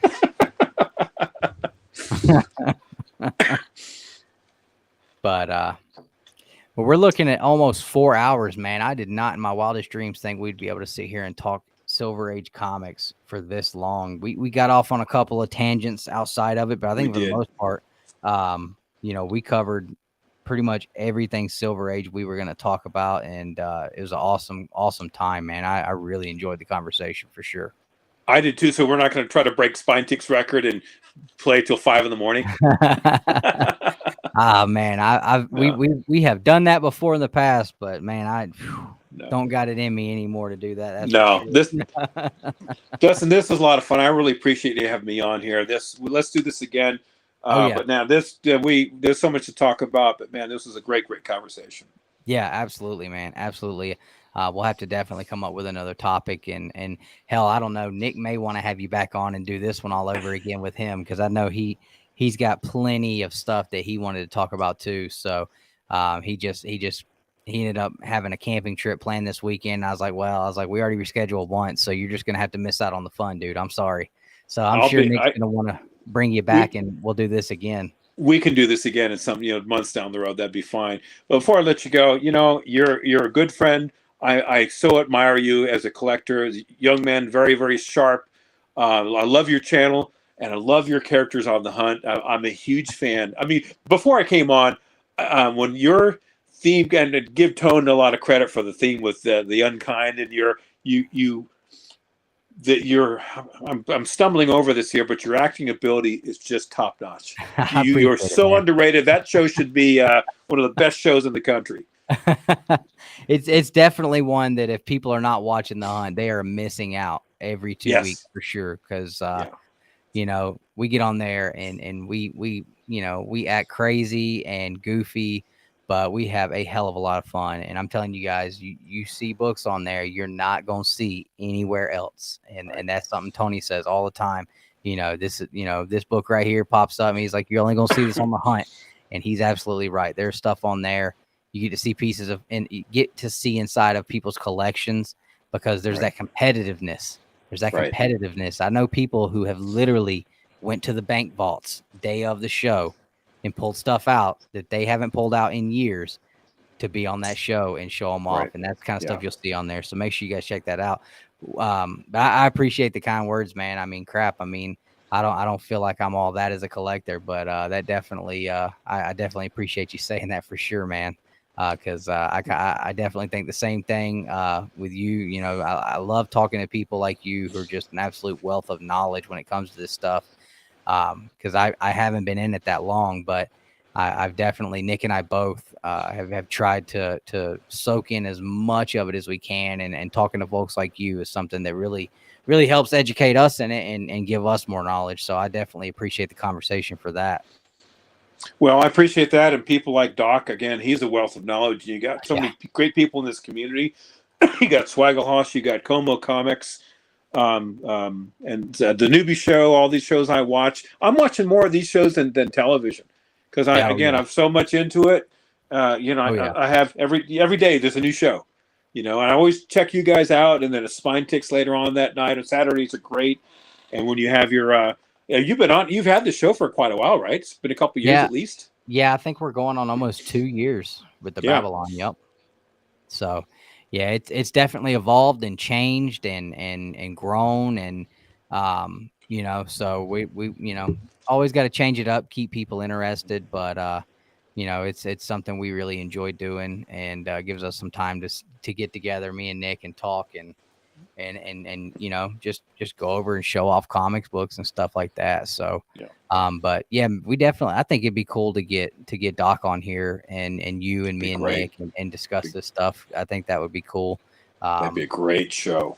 Get Russell on here too. He's another person that I love talking to about this kind of stuff. Like I said, we were talking earlier about him, and people. I think he gets kind of the same rep that I used to get all the time, and I probably still do. Dustin just collects Power Rangers and Mortal Kombat, and Russell just collects Ninja Turtles, and I'm like, it's like, nah, like my man has got a stupendous collection. Y'all don't even know. I mean, I don't know anybody else that has Fantastic Four 1 through 10. When we landed Russell on our show, the Ian Hoodrat show on Monday, we basically doubled our knowledge with just having that one guy on.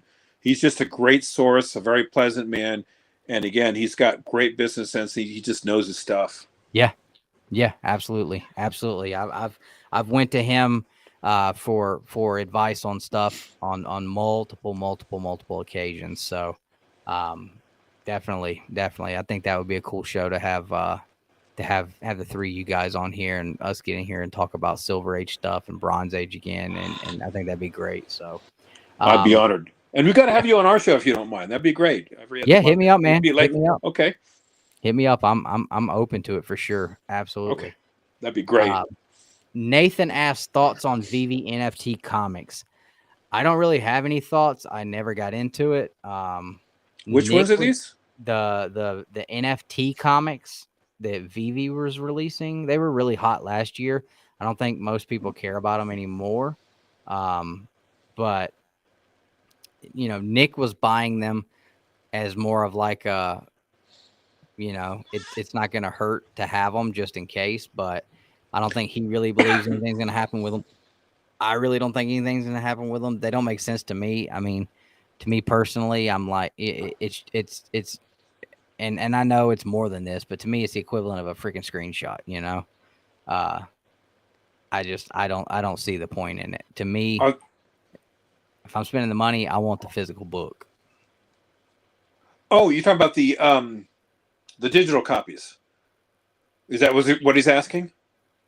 The NFT digital comics, they're like encoded with a serial code. Like there's only one of these with this code, but I mean it's still just literally a digital picture of the books. The only reason I recommend it is if there's certain books I can't afford. So if that's the only way I can get it is the digital copy, there's nothing wrong with that. It brings you entertainment. Nothing wrong with that at all. But as far as investment, it's not going to go anywhere. Yeah, that was my feelings too. I mean, I'd rather go get a facsimile. I've got, I enjoyed the facsimiles. I got a spinner rack from one of our comic shops. He gave me a spinner rack last year, and I've been trying to fill it up with facsimiles. I don't bag them and board them or anything, and I just stick them in there so it looks like an old school spinner rack that is full of the biggest damn Grail books you could ever think of. They're all facsimiles, but from where I'm sitting right here, it looks real and it looks real cool. So, that's my route. I'd love to have one because that's how I started. 7-Eleven in Oakland, I saw the spinner rack and I showed you the first book I bought and they were only 25 cents at the time. So as a kid, you only had like $5, so you could only go so far. But, I'd love to have a spinner rack just to say I have one. Yeah. I never thought I would end up with one, but he was going to throw it away. And I was like, can I have it? And he was like, you don't want this. Oh, no, you don't throw that away. And he was like, dude, it's pretty rough. And I was like, I don't care. I was like, I will literally put it in my room and be extremely happy with it.